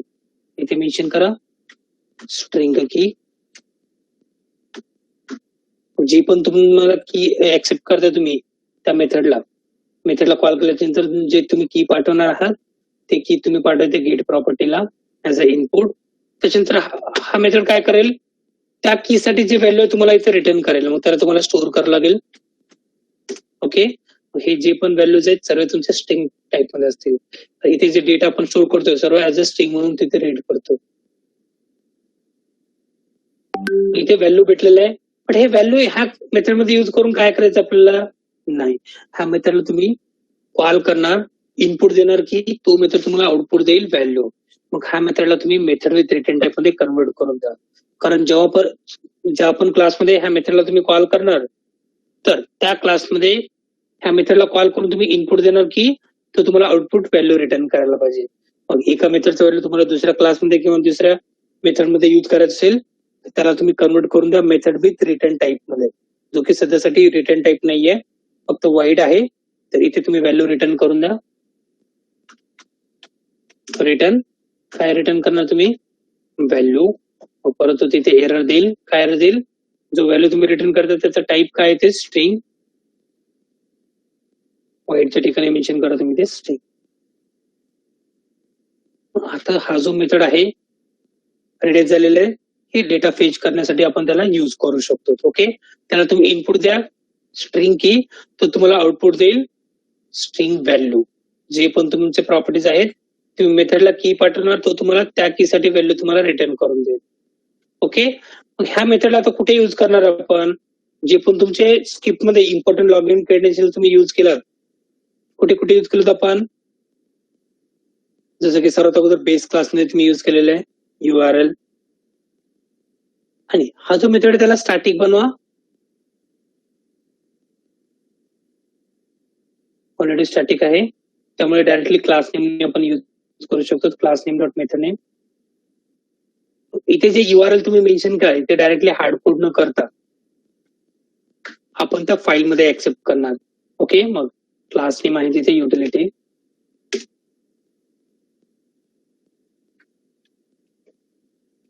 Utility class name dot static method gate data from property file. Okay, त्याला कॉल करा. तो मेथड तुम्हाला ऍक्सेप्ट करतोय, विचारतोय की तुम्ही अगोदर की पाठवा त्याला, त्याच्यानंतर तो मेथड कॉल होईल. ओके, मग तो स्ट्रिंग फॉर्म मध्ये की पाठवा. इथे काय पाहिजे तुम्हाला URL, म्हणजे आपण तिथे की क्रिएट केलेलं URL मेन्शन करा इथे. ओके, युटिलिटी क्लासमध्ये जाऊन तो मेथडला कॉल करतोय get test data from property file, त्याला तो की पाठवतोय URL. हे URL घेऊन जाऊन तुमच्या गेट प्रॉपर्टी मेथडला पाठवून देईल आणि त्या URL साठी जी व्हॅल्यू आहे इथे स्टोअर करेल, त्याला परत इथे आउटपुट म्हणून रिटर्न करतोय, परत इथेच व्हॅल्यू येते त्याला. ओके, मग हे तुम्ही URL साठी कॉल केला सेम वेनी टेस्ट डेटा. ओके, जे तुमचा युजर नेम आहे, मग युजर नेम असं आपण एक्सेल मधून कॉल न करता डायरेक्टली तुम्ही तुमचं फंक्शन कॉल करा gate data from property file, तिथे की पाठवून द्या तुम्ही युजर नेम. सेम वेनी युटिलिटी क्लासचा परत तो पासवर्डचा डेटा कॉल करा गेट, इथे तुमचा पासवर्ड,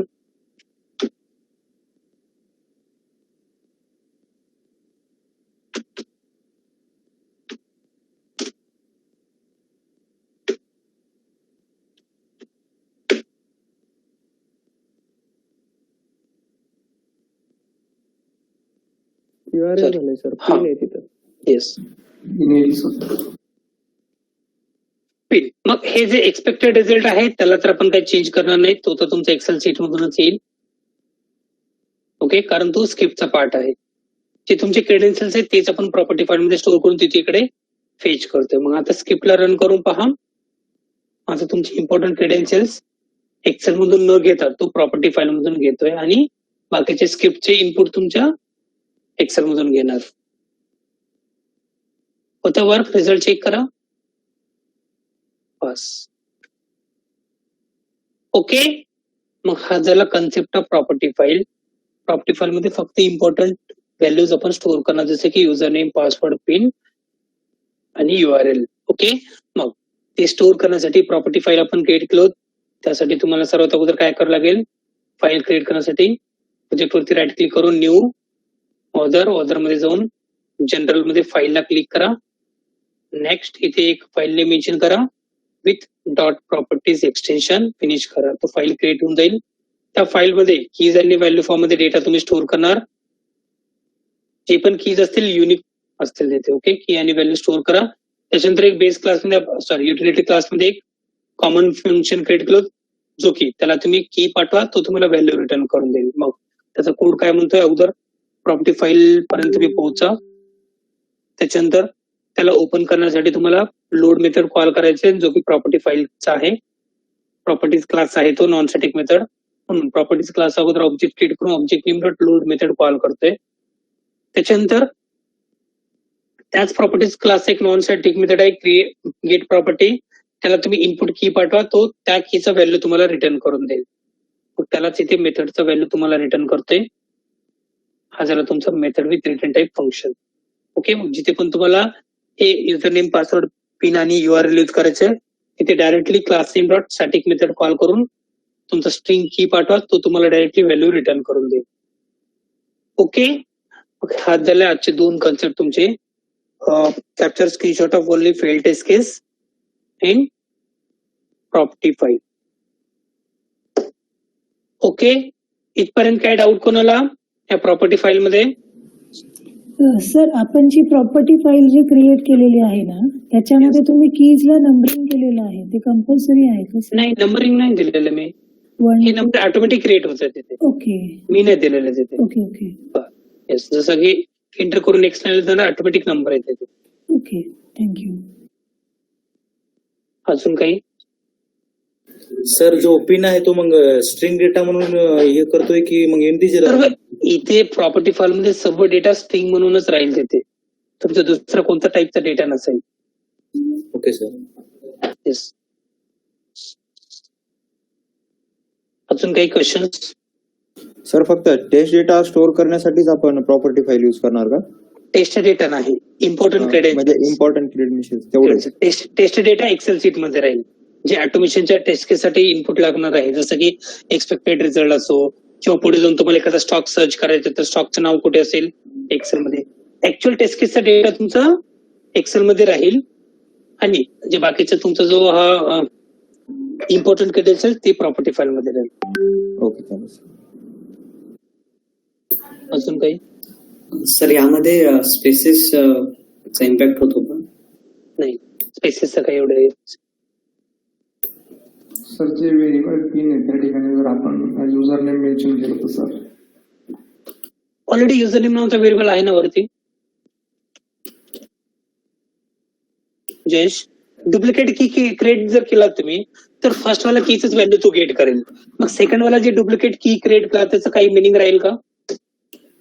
नाही सर, तुम्ही म्हटलं ना की ते एक्सेल शीट मधून यूज करायला. क्वेश्चन परत एकदा विचारा तुम्ही, तुम्हाला काय कन्फ्युजन आहे? सर जे आपण लास्टला सर तुम्ही लॉग इन टेस्ट पण करता का? येस सर लाईन नंबर 49 ला जर आपण युटिलिटी क्लास डॉट ती की जर मेन्शन केली सर आपण वरतीच करू शकतो. आता तुमचं इथे एक्सपेक्टेड पिन आहे, मग तुम्हाला जे एक्सपेक्ट पाहिजे ते तिथून जर गेट करताय. पण आपण आपलं फ्रेमवर्कचे रूल्स काय सांगतात की तुमचा ऍक्च्युअल हा जो इनपुट तुम्ही घेताय ते ऍक्च्युअल टेस्ट केसचा डेटा आहे. ओके, ऍक्च्युअल तो टेस्टेड डेटा झाला. मग ऍक्च्युअल टेस्टेड डेटा आपण प्रॉपर्टी फाईल मध्ये स्टोअर न करता त्याला आपण एक्सेल शीट मध्ये स्टोअर करणार आहोत. कारण परत तोच इश्यू येईल कोणता की तुम्ही जर ऍक्च्युअल टेस्ट डेटा जर ऍक्च्युअल स्क्रिप्टचा डेटा तुम्ही प्रॉपर्टी फाईल मध्ये स्टोअर करणार, परत कोणी चेंजेस केला परत फेल होण्याचे चान्सेस राहतात. त्यापेक्षा सेपरेट फाईल क्रिएट करणार आणि हे जे फाईल आहे तुमचा टीम लीड त्याला लॉक पण करू शकतोय. तुम्हाला फक्त रीड ऍक्सेस भेटेल तिथून, राईट ऍक्सेस तुम्हाला तिथे भेटणार नाही. मग त्या केसमध्ये तुम्ही काय चेंज करू शकतो का?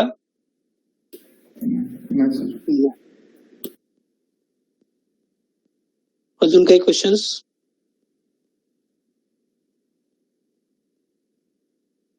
हॅलो,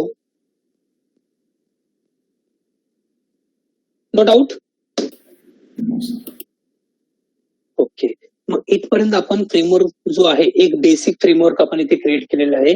ओके, मग आता ह्याच गोष्टी आपल्याला एक्सप्लेन करायची इंट्रो मध्ये.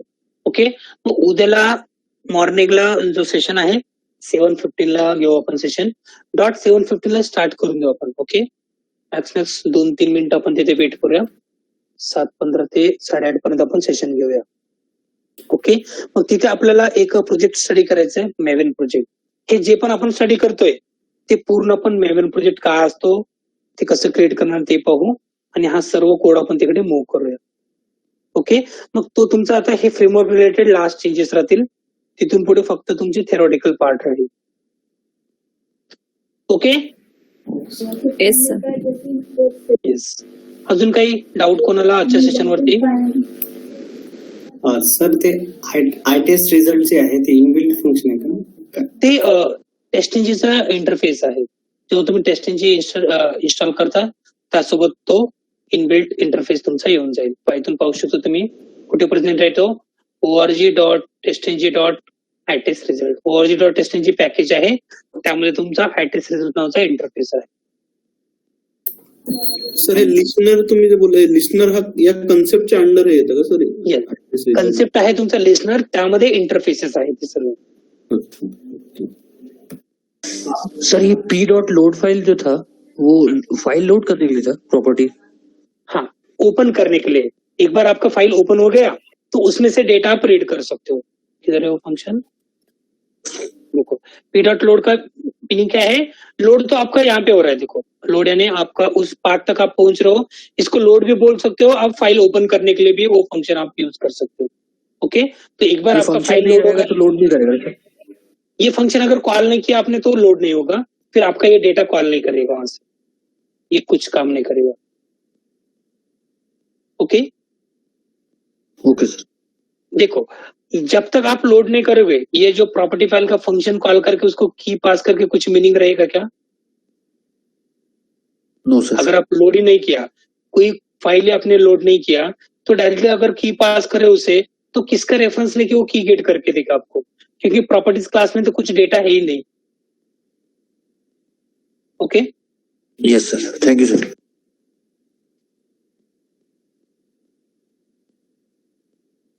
अजून काही क्वेश्चन्स?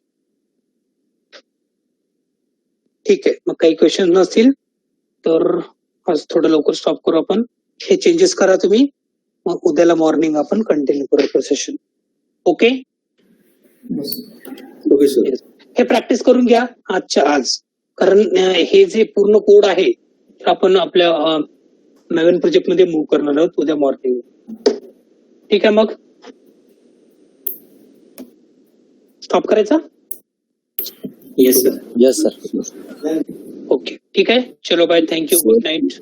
गुड हा, नाईट येस सर हा सर इव्हिनिंगला पण असेल का आपला क्लास? दोन्ही सेशन असतील, दोन्ही पण असतील, कारण मी संडेला नाहीये, त्याच्यामुळे संडेचं आपल्याला कव्हर करावं लागेल उद्याला. Okay sir. ओके, आणि सर लॉजिकल प्रोग्राम्स आपले सगळे कव्हर झालेत की कुठले राहिलेत का? आपले किती प्रोग्राम झालेले? टोटल काउंट किती आहे? 13 सर. मग आय थिंक 13 झाले तर 2-3 आहेत बाकी. हॅश मॅपचे प्रोग्राम बघलेत का आपण? हॅश मॅप नाही सर. No sir. हा, मग ते आहेत ते बाकी आहेत. मग हॅश मॅपचे 2 बाकी आहेत, अजून 1 प्रोग्राम. 3 आहेत इम्पॉर्टंट प्रोग्राम्स. ओके, सर्व होतील कव्हर, डोंट वरी. सर्व कव्हर झाल्यानंतरच तुमचं रिझ्यूम तुम्हाला अपलोड करायचं. घाई नाही आपल्याला, असं घाई मध्ये सर्व संपवायचं नाहीये. ओके, 2-3 दिवस लेट होतील त्यापेक्षा काही नाही. ओके, ठीक आहे. चलो bye, thank you, good night. Thank you sir. Good night. Time वरती जॉईन करा. टाइम वरती